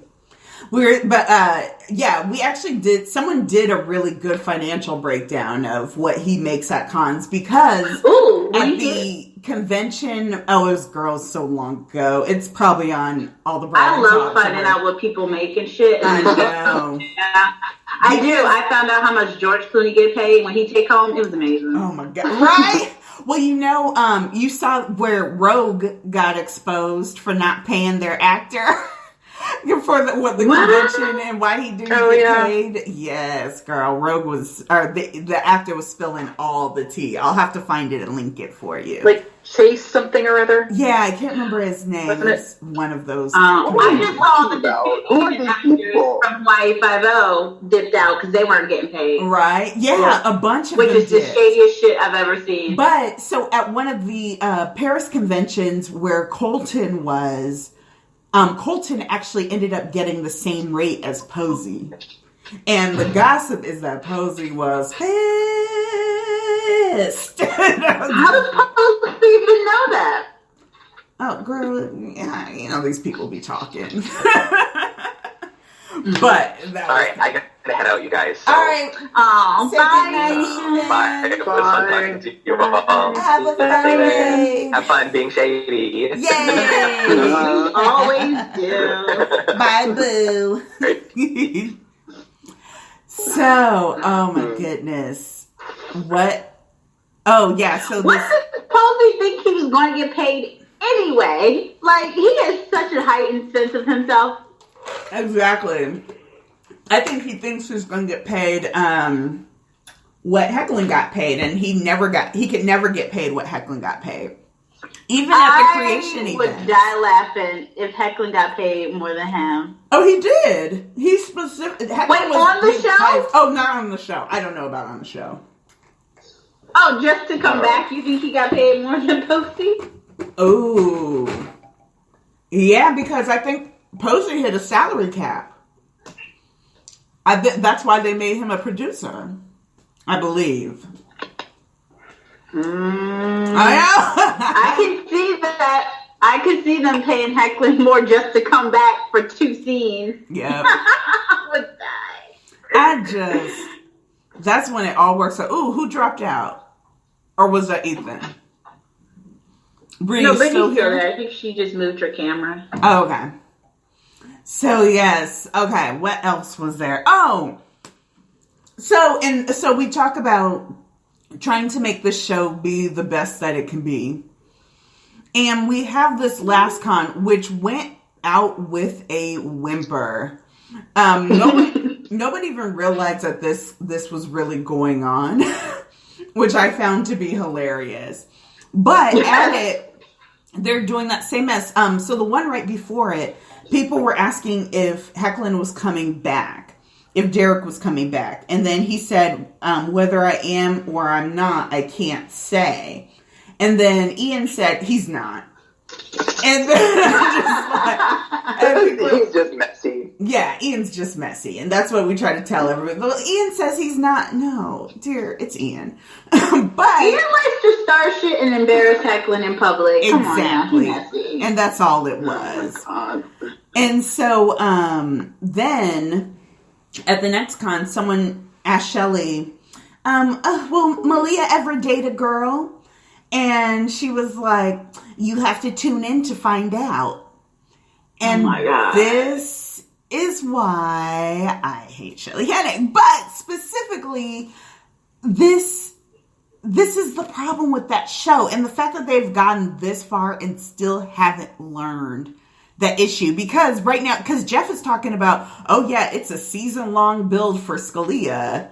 So you just gonna have her dating a girl? Like, you know it's not gonna happen. Just say, oh no, but wait till, for the surprises next time. I'm just like, y'all have access to writers. Have them put something together for you instead of being absolutely ridiculous and lying. And she's just... See, that's my problem with all shows, with this bullshit mystery they try to create or ambiguity around stuff. Like, if it's not going to happen, just say so. Find a way to redirect without blatantly lying.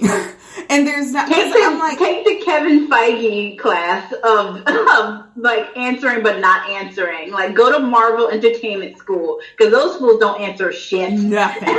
And they'll teach you. And you get used to it because you know what to expect. So I'm like, set the expectation. Because I said baiting is one thing. Oh, God, of course, Nixie was on one of her tirades about some nonsense. But she was like, promo is their job. They were just doing their job. I said, promo is one thing until you know it's not going to happen. Then it's baiting. And then it's just lying. And it's trash. Exactly. And that's why we have this issue. So you're not going to act like I'm the crazy one here. Not in this. No, and that's what's so amazing about this fandom. This trailer gets released, and immediately everybody, like I said, 95% of this fandom was on the same page. If this is baiting, well, fuck Jeff, fuck this show, I'm not watching it. Uh-huh. Like, because we've been here before, and we know better. Yeah. I love it. Here, okay. Like, I love that. I love that we were all on the same damn page. Like, that little 5% of people who want to be like, we're going to get Sterek Endgame. What world are you living in? Girl, they forget so easily. I don't understand. What? So, oh my God, Scalia kid, sexy mofo.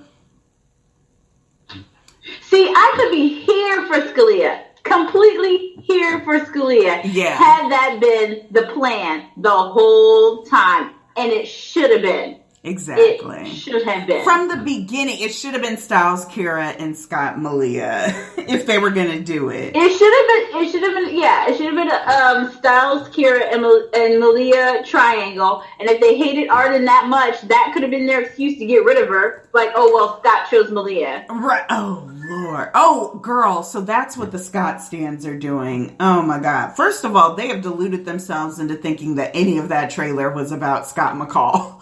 They're like, oh, he's in 75% of the trailer, and he's everywhere. That finally his story is being told. It's about Scott, and I'm like, I don't remember. I have no idea what the story is. I saw we're hunters. A, I have no idea what the story is, and B, the one scene I remember of Scott is when all them people had guns pointed at him. Yes! And they didn't shoot for whatever reason. But, S6B. I really hope it's an alternative universe. I really hope it's an AU. The other reason I think it's alt-verse is because at the beginning, Beacon Hills kind of looks like a ghost town, and he was like, Beacon Hills, it's where it starts and it's where it ends. And I'm like, where are you? What are you talking about? Who are you talking to? Who are you talking to? Wait a minute. Okay, though. If it's an AU, what is the real universe? Girl. If Beacon Hills and all its fucked up glory is the alternative universe, what's the reality? Where are they That's going how they back? get away with Sterek, because then it never happened in real life. Exactly. It'll be some Bob Newhart shit. Yep. Oh, God, I forgot Bob Newhart ended that way. I love that show. But, okay, So we think Sterek might be in the alternative universe, not the reality. Mm-hmm. I don't know, man. I don't know. So what the fuck is going on in the reality? I feel like it's going to be one of those things where they're like, we got to get back to the reality. We got to get back to the reality. And then they go back to the reality. And then it turns out that they were the alt-verse and not the reality. Okay, this is what I think is happening. And that shitty little scene where Styles is pulling up Derek while he's wearing his FBI jacket. Yeah. And the whole background is green screen and fake, and it's so terrible. Oh my God. All right. So I think Derek is being held captured by Kate, and the AU is his delusion, and Styles comes to rescue his ass. Oh. That could be it. But I doubt it, because it's good, so. If they have Kate catching Derek again, I'm going to be so mad. Well, Jeff is going to have to shit on Derek some more and fuck the Hales over. I don't think so. I think Hecklin got paid, and he had some shit put down on paper, like, I will not do this. I will not do this. I will not do this. Don't talk to me. Don't look me. Don't look me. I can't hang out after work. No, you can't see me shirtless. Oh my God. I can't do. So I'm trying I can see it being an alternative universe, because I'm telling you, that's the only thing that's going to save this damn show. Yeah. I really think there's nothing. No, not even that. There's nothing. There's nothing they can do. Oh, yeah, nothing to save it. Something that might make it palatable. I come to admit that. Something that might make it palatable to the people who are going to be watching. So right now, we're going to watch the premiere, and we might watch just up until the Sterek scene and then stop watching. So... There is no Sterek scene. Jeff's a liar. I bet you in the first episode there ain't shit. No, I think that they're going to show them, but they're not going to be in Beacon Hills. We're going to actually see them in DC. And Derek is going to be there for whatever reason. Is what I'm thinking. And so, I think we're going to see Styles and Derek in DC, and then I'm going to turn off the TV. We were going to watch 614. I'm gonna wait for the GIF stuff. Wait, the Tyler Posey episode. Yeah, exactly. I don't know. I might watch that episode, because you know it's gonna be bad. You know it's gonna be a mess. But I bet it's also better than some. Right? That's the level that this show operates on. Exactly. Yeah. It's not our worst episode, but it ain't our best. Right. And so, you know, Jeff had all his babysitters watching that episode. Exactly. They were all there over. But, you know, I mean, Tyler Posey saw that right angle, and it was the first time that set had ever been recorded from the right angle. So, there we go. I still need to know what that means. I want to see this angle. And if that, why didn't anybody say anything all these seasons ago? Like, hey, look, I've been doing all the blocking for the show. And y'all are not shooting this, right? Oh my God. Right. All it means is somebody wasn't doing their job. Right. I feel like it's a shady short joke. Like Posey's just the right height. Oh no. Yeah, that's true. When he gets off that apple crate. Oh my I'm gonna have to watch the trailer again because I want to see how tall they made him because I love seeing that shit. But you saw how much taller they made him than Shelley. And here's the thing, Shelley is a tall girl. So that girl is at least like 5'8". And we know Tyler Posey ain't nobody's 5'9". And so I was like, y'all was in the shower and you were towering over this girl. What apple crate did they have you in the shower?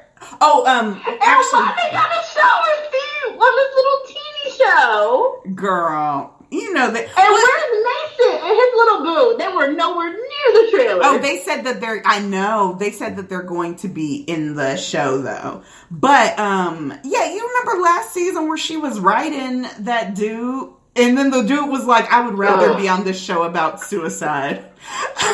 Right. They recast him next season. Yeah, in Riverdale. So now he's gonna stay with 13 Reasons Why, which I'm like, Riverdale would do you so much better. What are you doing? Right. This show and their sex scenes, like I feel like has none of them. I don't know. I feel like none of them have just been writing what they saw in porn. But like this toned down version that doesn't make sense. Like I feel like it's straight up Skinamax. It's like softcore porn. Exactly, for teenagers. For Werewolf and Coyote. Oh God. So yeah, like we don't want grown people watching the show. We want teens, but we're gonna show all these adult situations. Sex scenes for Werewolf and Coyote who can't fuck too good. Right. Remember when they tagged Hayden and Liam's sex scene as puppy love? Oh, that was disgusting. It was so disgusting. It was traumatizing. I try to forget that they exist. And I just want to put it out there. No one here is a prude. I'm here for all the sex. Right. All the sex scenes. Right. It's just, they are just so bad at it. It's really bad. So uncomfortable and awkward. Yeah. Basically, I'm trying to find. I actually did so someone did a lightened up version of the trailer, and then I stole it from them. And so I was like, I'll take that. Yep, I was like, I need Jeff to do an AMA Reddit on like the premiere day of the last episode. He would never. Like, Sterek just shade him. Why your show so dark? Why? How much you pay Heckler to come back? Like, oh my God. Where's trouble at? Right? Where's trouble? Why you get fired from Criminal Minds? Why you get fired from Teen Wolf? You get asked you to come back. How much Why do you get fired from Let the Right One In? Oh my God. Why you stay getting fired?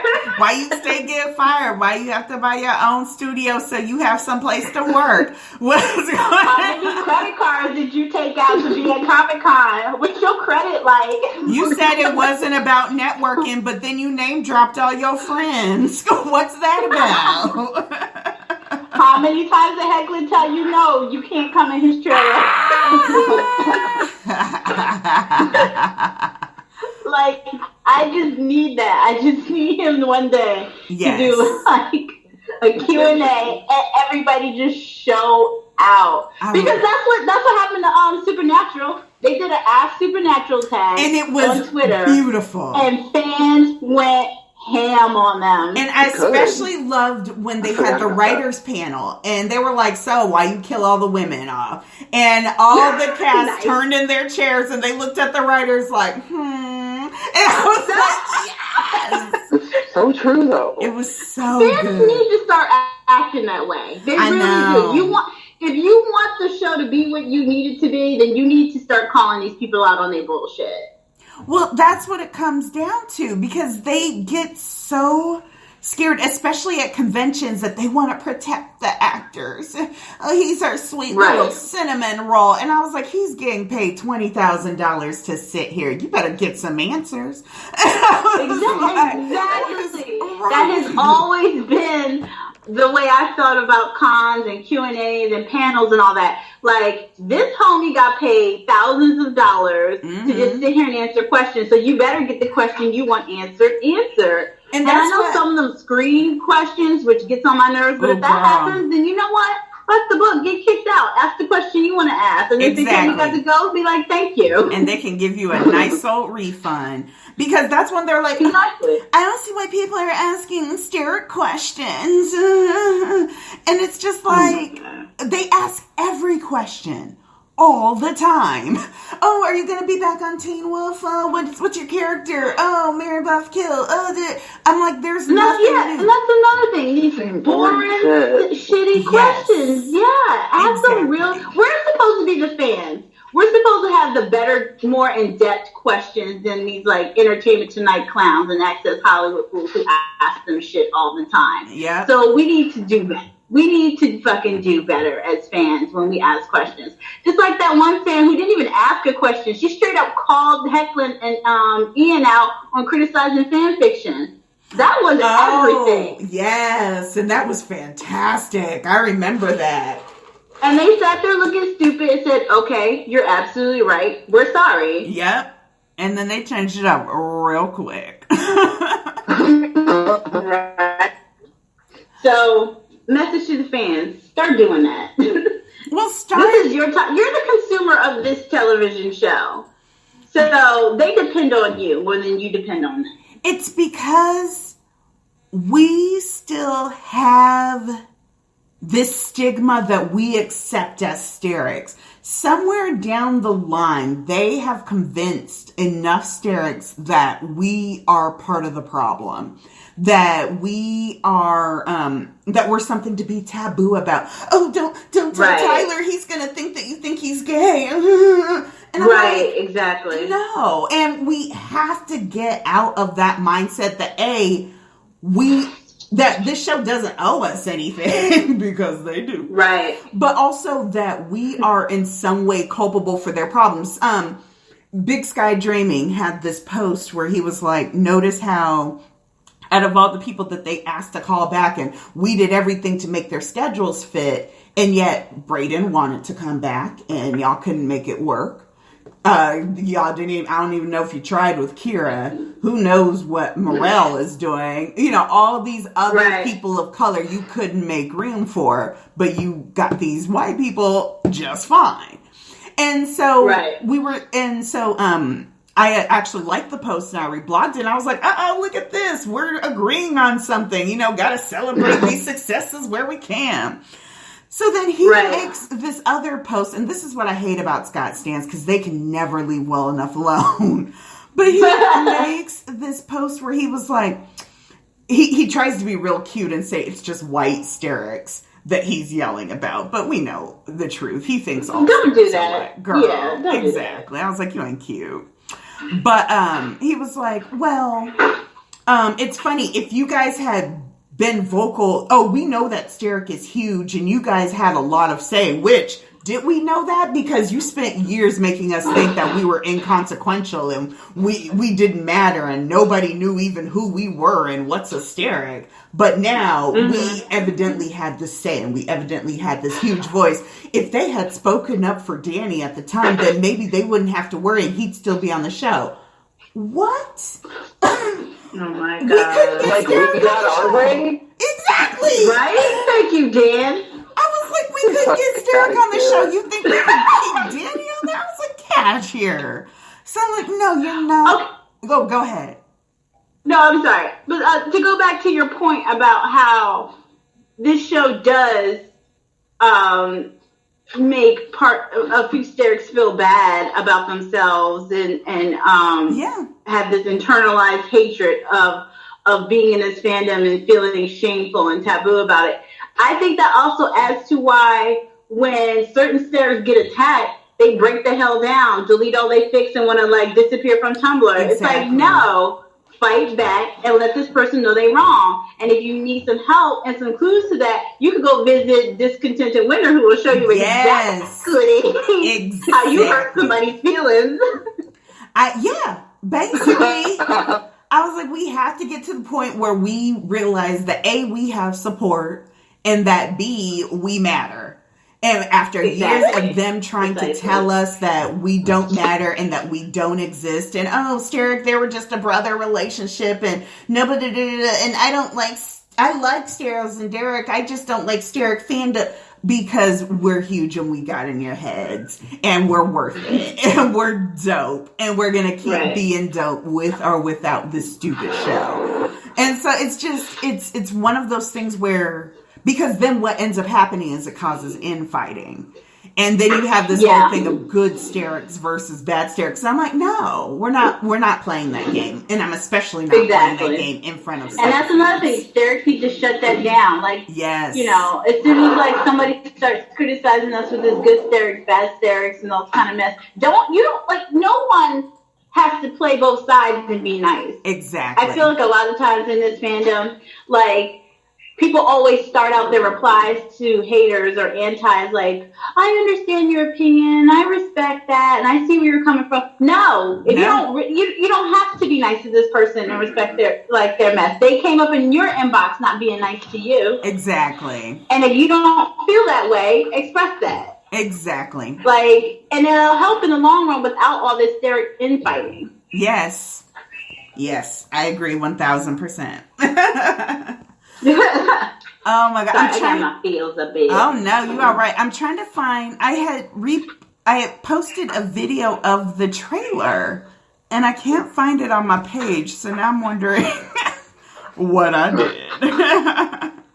But oh man, you deal with Tumblr right now. Yeah, Tumblr is being a hot mess all day today. It was a mess. I don't know what was going on. But text post. There was something else I wanted to talk about. Don't watch this. We talked about it a lot. I know. What's the premiere date? July 30th. It's a Sunday. Sunday, July 30th. Sunday. Ooh. At like 8 p.m. What's the day of the week that shows go to die? Yeah. Oh. Actually, it doesn't matter anymore. It used to matter. Fridays used to be the day of the week that like shows go to die, and HBO turned around to where Sunday was like the day to tune in. But days of the week, honestly, with DVRs and streaming, like they don't matter anymore. Well, it still sends a message, though. Exactly. No, it does. It does still send a message. But Sundays aren't a bad day. But they are going to be looking. Well, I feel like Sundays are a bad day for MTV and the audience they want. That's what I was going to say. Sunday's a bad day. Yeah. But because HBO made that brand for HBO, and then other networks had to compete with that. And so, HBO really did that, but MTV is not one of them. I was like, what's it? MTV is not a Sunday night kind of tour. Exactly. And like they're more of like the weekday. Right.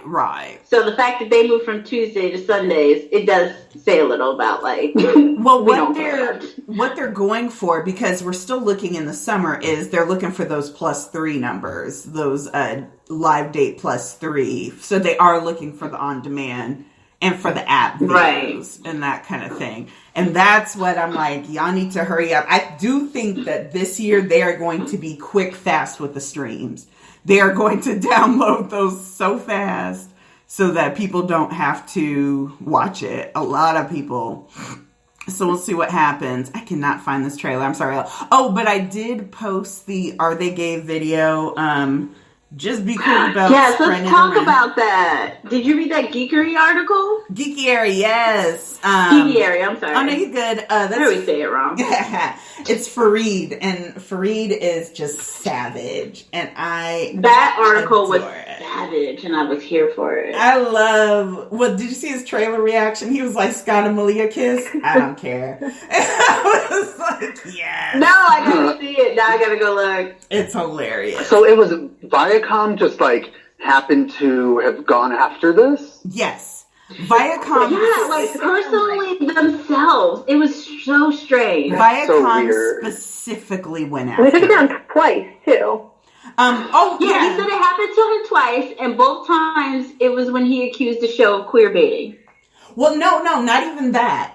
Because he does these videos, and so he's done it for Supernatural. Yeah. He didn't have a problem with Supernatural. There was another one that he had a problem with. But I used to subscribe to his channel. I know he did one for like John Locke and Merlin. Right, exactly. All the kind of major ships. So he had been announcing the Sterek one for a long time. Literally, yeah, that one took him forever. Yes. The second it went up, Viacom was like, yoinks. And, you ain't gonna... he only had that video up for like 12 hours before it got taken down. It wasn't even that long. But I was like, you ain't gonna bring CSI O'Brien down, because there was like, you need the download, Stinky. I was like, got you. I was like, thank you. Can't he put that on Vimeo or something? That's what I did. Well, and so I messaged him. Or Daily Motion? Daily Motion, yes. I messaged him and I was like, maybe you could put it on Vimeo. Well, what I found out is he had it monetized, which is fine, through YouTube, because he did a lot of work for it. But I was like, is that what they're trying to say? And he was like, no, it's fair use. I have the right to do this. And so not only did they take it down, but then he appealed it. And then he had to call them to get another address to send appeals to. And they were just like, no, and we don't care what you say. We're Viacom. We do what we want. Right. And then after it comes out, they have the Sterk all up in this trailer. So I was like, y'all ain't cute and you're not slick. Right. They didn't want something taking away from their hits. Yeah. Well, and think about the team of Twitter, like, straight up used Sterek in, like, almost every single post they made after the trailer was up. They're like, the stupid one was like, yeah, this just happened, and posted the, like, gif of that scene. And that's the parts that just... Wait, their official Twitter was posting Sterek Yes. Yeah. Oh, well, from the trailer. So disgusting. From the trailer, but that's what I said. So disgusting. This is the part that pisses me off again. Don't act like Sterek didn't exist for years, and then all of a sudden, oh yeah, Sterek's back. You guys remember Style Sterek? Yay! And I'm like, no, you don't get this. It's like, we can celebrate, you can't celebrate. We can say that word, you can't say that word.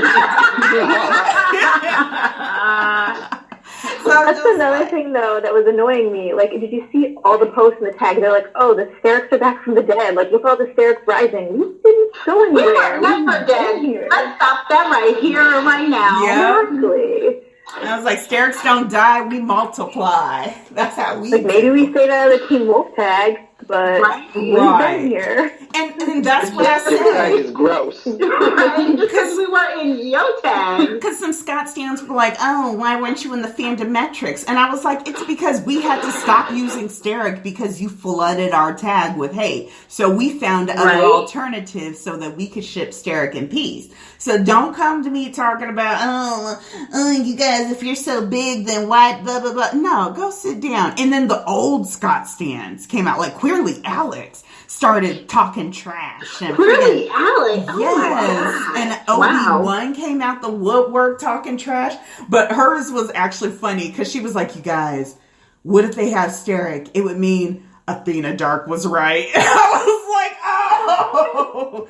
So I was cracking. I haven't heard that name in 80 years. I know. Exactly. The only reason I really keep up with her is because she does go back and forth with Nixie, and it gives me great pleasure. But she does try to play that, we're having I political. need Scott stands to like relax because you ain't never been in fandom metrics. At least we used to be in fandom Thank metrics. you. I was like, I don't remember seeing True Alpha Scott McCall anywhere on this list, and right? they are trying. Scott ain't nobody's favorite. And please. this is the thing that especially drives me crazy. They are trying to revive Mick Kalinske, aka Sour Skittles, which was originally started by Sterek as a way to include Scott. So now they're like, oh yeah, Sour Skittles, Scott is watching his boyfriends. That's why he gasped. He was so happy. I was like, for as much as you try to accuse us of not including Scott, which we can do if we want to, because that's our prerogative, but we're the ones who tried to be inclusive of his stank butt. And then y'all are the ones who are like, oh, you guys don't include Scott, and so therefore, you're racist. And I'm just like, if you don't. I hope Posey gets every Sterek question at Comic-Con. Oh, God, that would be beautiful. I just want him to fuck up again. Yeah. He's gonna be high as shit like he was last time. He's gonna be him and Sprayberry gonna be so high it's ridiculous. Yeah. Like, oh man. and they're gonna call Dylan on the phone who's not gonna answer. Why isn't Dylan answering? Why does it say blocked? That's okay. So here's what I'm wondering.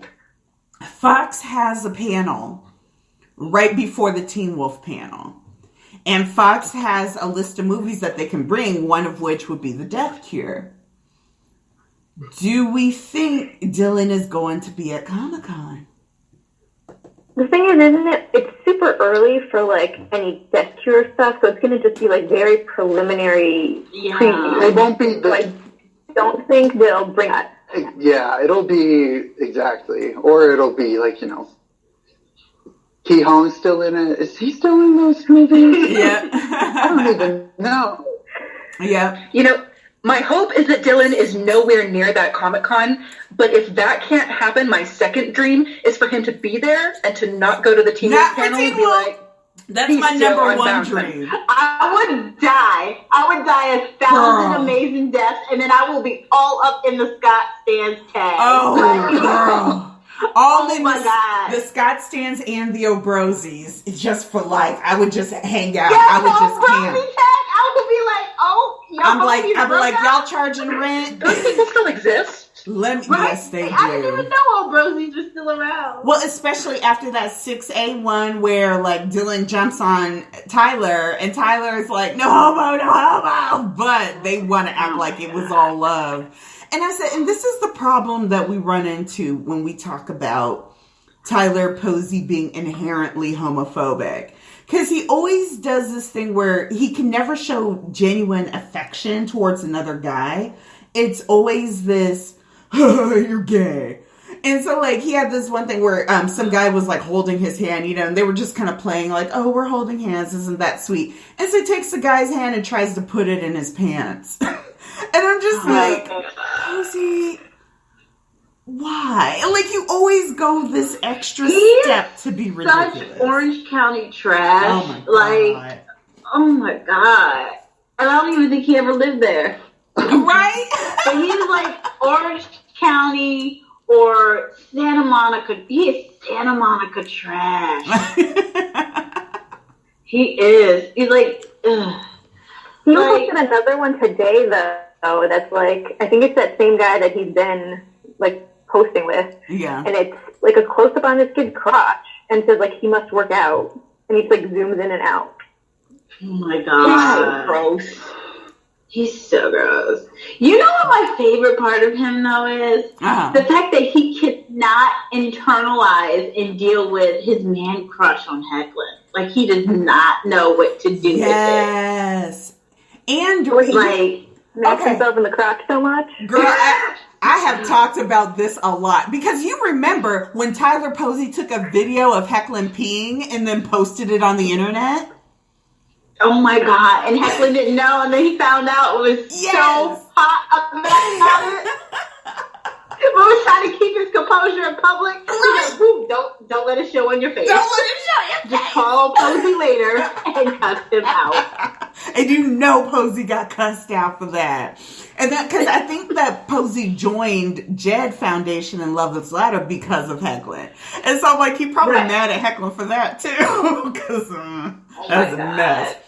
I think Posey wants to like rub his hands all over Hecklin in a shower. Yeah. But that's about as far as it's going to go. Exactly. But he doesn't understand why he wants to touch wet Hecklin. Exactly. Because I he think wants to like skin him and wear him like Buffalo Bill. Yes!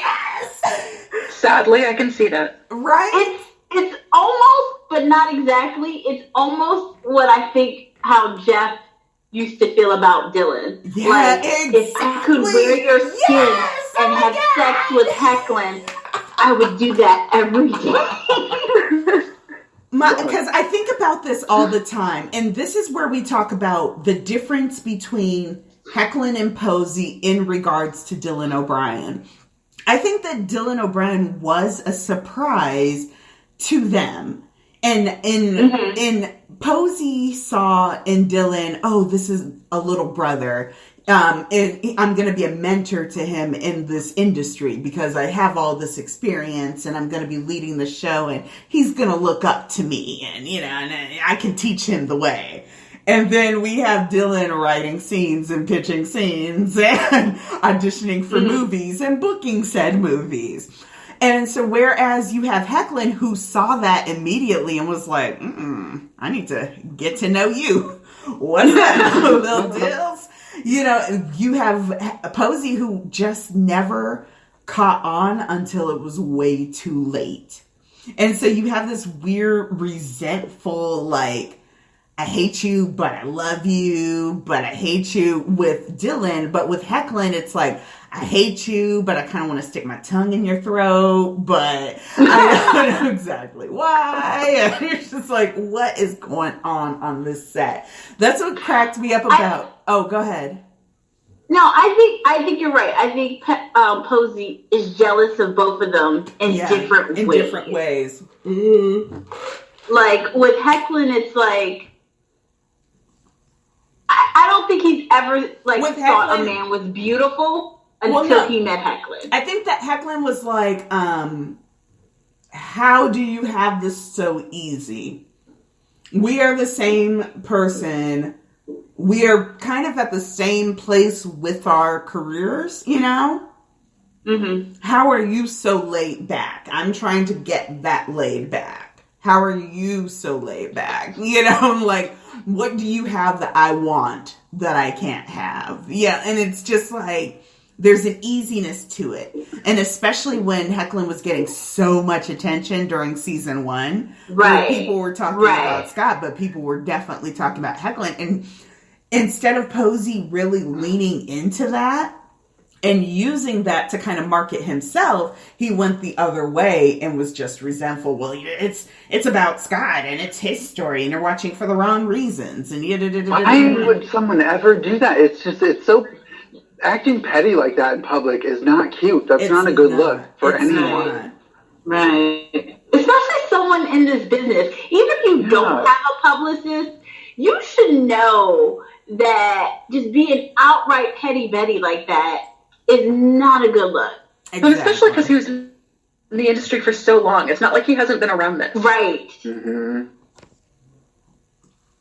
Yeah. I feel like Posey's whole thing with Hecklin, it's kind of like when you're a girl in like the 8th grade and you have a crush on another girl, but it's not sexual, and then you realize you just admire certain qualities or things about her. Mm-hmm. And women can handle that better, and you handle that better. I feel like Posey's the same way, but he just did not know how to fucking handle it. Exactly. He just thought it made him so gay, and it's like, no, dude, you just like Hecklin. There are things about him you admire and you like and you aspire to be. And he's like, yeah, but okay, I'm not gay. Like, I'm not. I'm totally not gay. Like, I want to see him naked in a shower, but it's not gay. Like, I just want to see how big he is. I just want to compare. Right, yeah, I just want to compare. Like, he was hoping that when he found out that Hecklin was coming back, that it would be a Sterek shower scene as opposed to a Scalia one. No, you know when he found out when we were boning all set. When he found out that Hecklin was coming back, he went in his trailer and just smoked cigarettes and cried. No, I believe that. I think when he found out Hecklin was coming back, he went and got high, and that was it. And then he was like, all right, I'm ready to do the scene. Because I feel... Stacey, isn't that in your story that you write where... Oh, yeah, thanks. Yeah, where Dylan's like, wait, so there's this guy Jeff Davis. Oh my God, I can't. We'll talk about that later. But I feel like I'm wondering if it's finally sunk into Posey that it's ending. And that specifically, because you saw this round robin they did with releasing the trailer, right? And that is one thing I will give them props for, that every year they realize that their stunts don't work. So they finally just tried to steal from someone else and was just like, okay, this is how we do it. So Holland put up... Wait, what are you talking about? For the trailer reveal, Holland put up a little GIF and then was like, here's Lydia in season 6. Now to you, Shelly. And then on Instagram. And then Shelly was like, thanks, Holland. Here's my clip. Now to you, Dylan Sprayberry. And then Dylan Sprayberry waited for like a good 20 minutes. It took him like an hour to post at least. It took so Real quick long. sidebar. In the trailer, they like he's 6'2". Girl, thank you. How many apple boxes do they have this homie standing on? That dude had apple boxes. He had the platform shoes with the fish in the heel. That dude was on the Smurf Village. That's where they shot it. Right? They made the set smaller.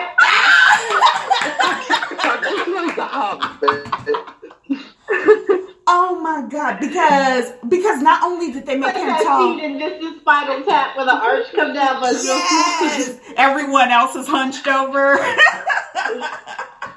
I was watching that trailer and I was like, ooh, Sprayberry grew his hair out and he looks taller. And I was like, wait a minute, no, something not the same right. Sprayberry not only looked taller, but then he still has that same squeaky voice. And he was like, oh, there was a fire in the hospital. I was like, oh, baby. Oh, sweetness. Oh, yeah. I was like, sweetness, what's happening? What's happening here? They have a Nazi werewolf wereline. I know. Just Alpha. Yeah. Oh, Alpha. I will never be over that triflingness. That is the most messy thing I have ever in my life seen on a show. It was so awful. I'm just like... And it wasn't even like comedic effect. They like took it seriously. This thing is so shoddy.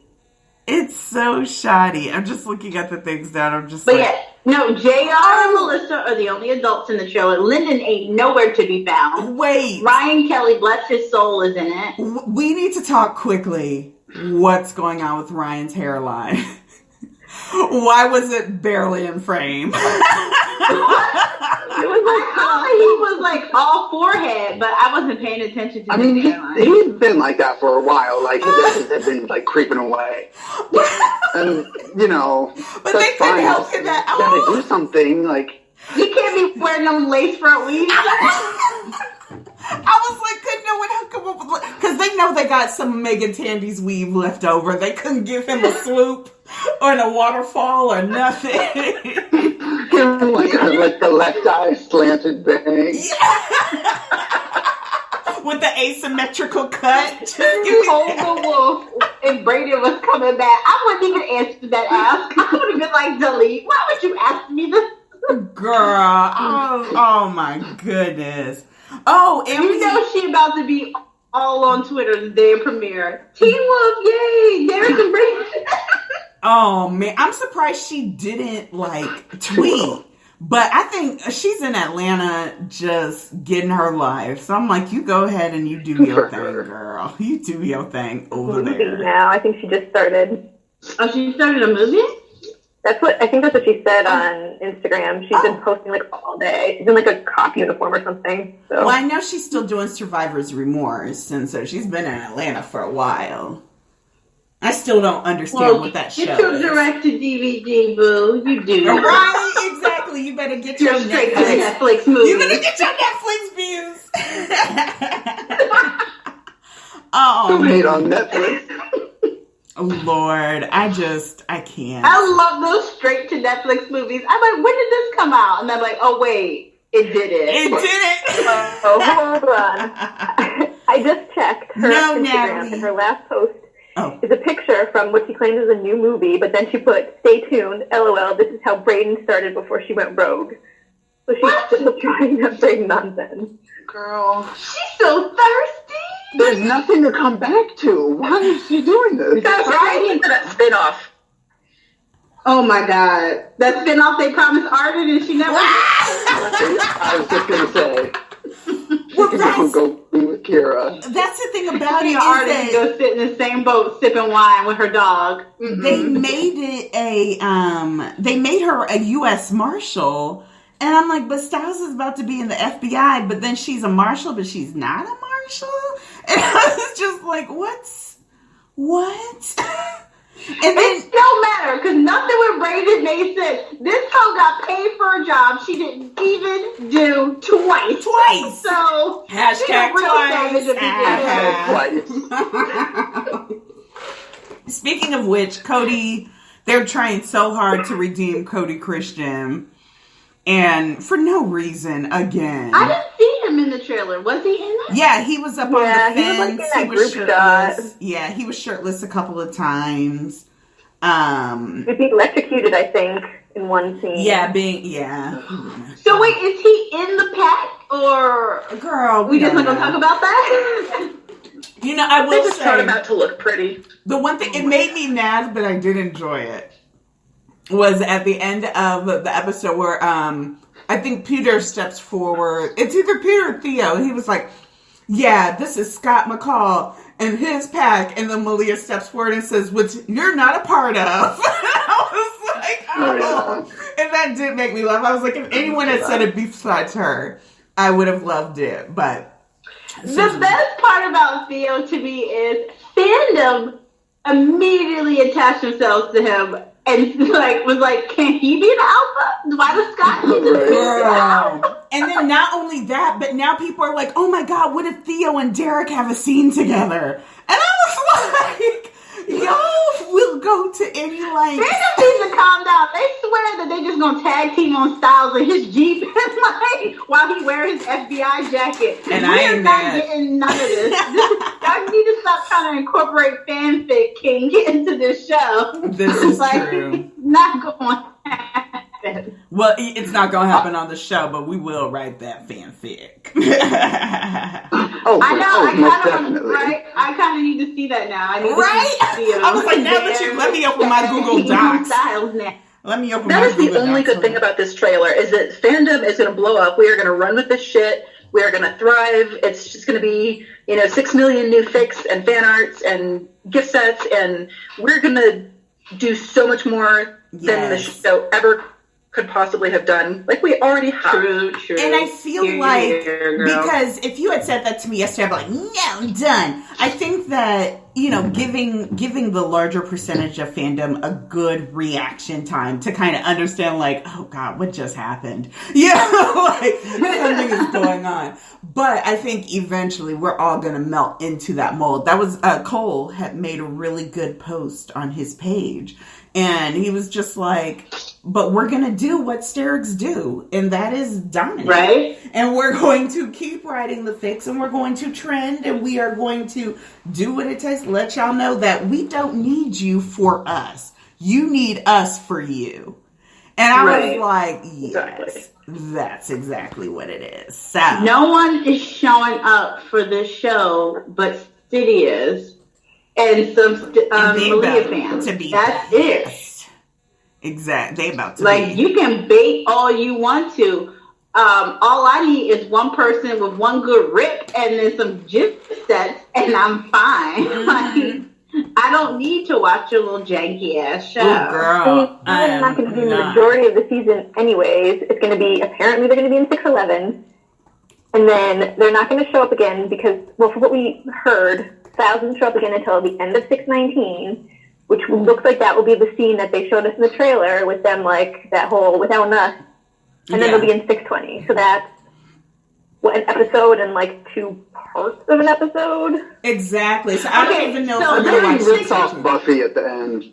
What do you mean? With the Hellmouth? Yeah, about how the town's just like gone. just suck them up. That's what they should do. I think that's what they're doing. I know, they should have done that a long time ago. I think that's what they're doing. They should have a giant hole to swallow up this shitty little town. And take Scott and Malia with it. Oh, girl, Yeah, yes! I think everybody should die. He just ended. Everybody should die. Derek, Kate, Gerard cannot come back for a fifth. Gerard is a cockroach of that show. Because we know He Gerard is going to be in cockroach. it. Like, he just don't die. And Deucalion's coming I like back. when they tried to call him a fan favorite villain. And here's Who called him a favorite villain? At one point when they were talking about him coming back, they called him like a fan favorite villain, and everyone was like, No, everybody knows Kate is the favorite no matter how much we want her to die. Exactly. She is everyone's favorite villain. basically. No. My issue with... I hate that bitch. Oh, well, exactly. But that's why you hate her the most, you know, and the best. 'Cause Right. She is freaking awful. And they should have doubled down on Kate so hard, but they tried to retcon her, and I was like, Well, that little here's- boy, keep it in play. Here's the I will never get over that. here's the question. We know Deucalion is going to die. I'm sure Gerard is going to die. Although I do think they're semi trying to redeem They him. never killed anybody. No, Scott, they never killed us, so. I'm pretty sure Deucalion and Kate are going to die. Who do we think they're going to give those deaths to? Are they going to let Scott finally kill someone? I think they're gonna. Malia. I think they're gonna let Derek kill Kate. I think that was one of the Better. things Eklund had to come back. I think Jeff I think Jeff told Dylan to tell Eklund to kill Kate. I'm telling you, Jeff did not talk directly to Eklund at all. This was all via message. Like, I'm telling you, Dylan and Eklund was sitting in bed, and Dylan was on his phone texting Jeff. He's like, Jeff said you can come kill Kate and you come back. No, Dylan went outside and saw that his mailbox letter was up and was like, dang. He was like, well, it was like the lake house.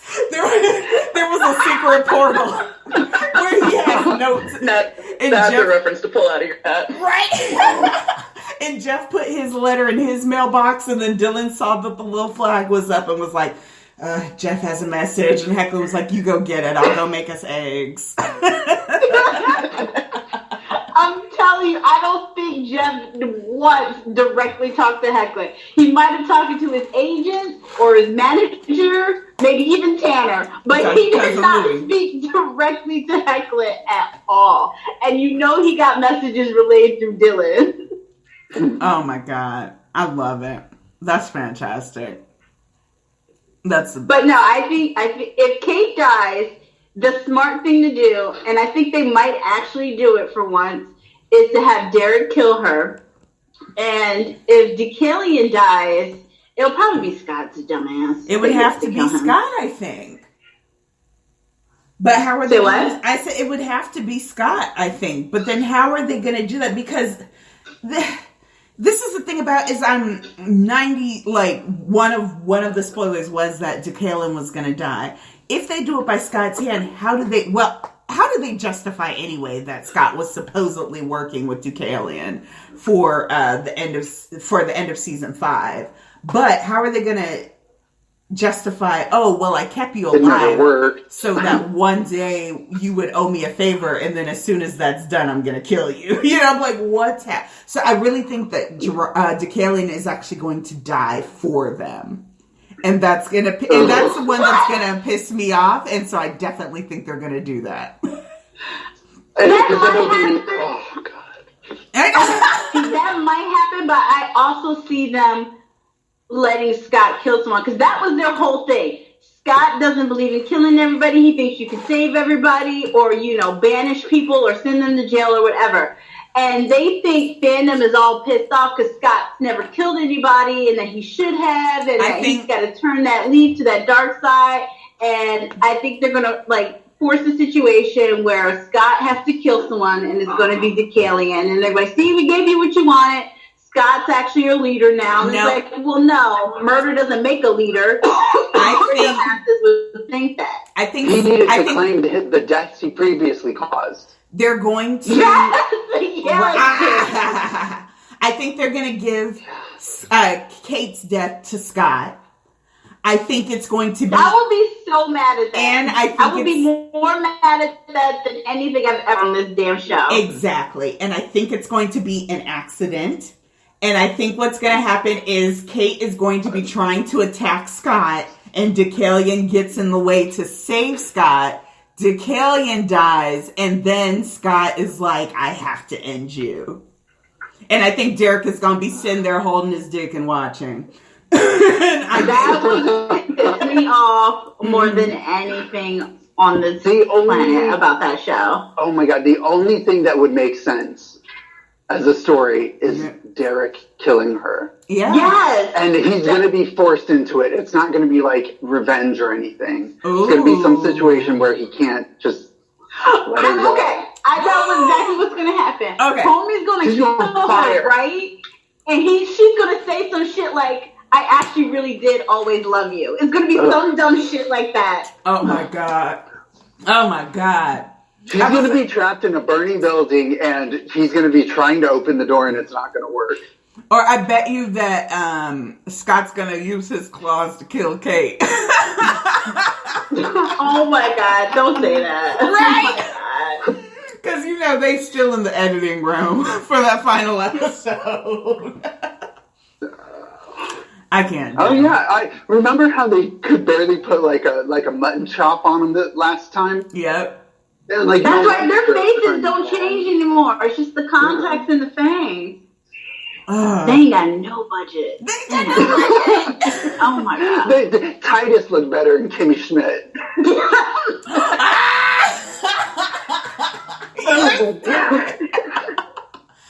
Oh man, some Nani, God bless them. And this is how I know.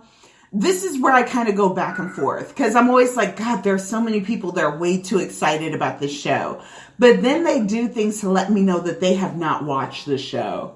So someone was like, Jackson. No, girl, not even that. So like Derek came back, and of course he growled, and his eyes burned blue. And so someone was like, why are his eyes still blue? And they're like, after he got de-aged, like they were talking about after he got de-aged, whatever that storyline was, they were beta yellow. God. So why are they blue again? Especially when we know it wasn't really his fault about Paige, just all this other crap. And so, and especially now that eye color is a state of mind, Marcus, and it's only if you believe that the person was innocent and blah, blah, blah. Oh, God. This dear sweet Nani said, oh, well, it's from when he had to kill Paige. And I was like, the penultimate defining moment of Derek Hale's life? And you thought that's what we were talking about? And it's just like, oh my God. I just had to be like, at first they were like, yeah, it happened in season 4 or in season 2 or 3A. I'm sorry. It happened in season 3. I can look it up if you want. And I was like, oh, please do tell me everything. Trying so hard to be sarcastic. Like I haven't inhaled every aspect of this show for the last 6 years. And then she came back with all these details. And this is where in the episode, I said, girl, are you being dumb? I was like, are you being dumb? Or is this just doing this on purpose? I was like, don't ever in your life. So then that's when I'm like, it's going to be okay. They going to get their little 500,000 viewers. I think they're going to get like 4. I think they're going to get 400,000 viewers, and that's it. I think that for the first episode. I think for the premiere. I think for the premiere, they're going to get like 700,000 to 800,000, and then it's going to drop dramatically. Oh, I don't know. That poor stupid Nani. All right, y'all. I had a great time. Thank you guys so much for coming on. I'm glad we were able to get out all these feelings. We had a lot of feelings. We sure did. We had 2 hours and 30 minutes of You didn't feelings. even go here. Exactly. So, say goodnight, Amanda. Good night, everybody. Yay. Say goodnight, Bye, Bree. Amanda. Say goodnight, Bree. Good night, everyone. Say goodnight, Dan. Good night, y'all. Say goodnight, Jess. Night, everyone. Yay. Good night, everybody. Thank you for coming out. I will post when the podcast goes live. Until then, try to stay sane and tell Tyler Heckling to get out of Europe because I can't take this anymore. All right. Oh my God. Bye, everybody. Bye, guys. Bye, everyone. Bye.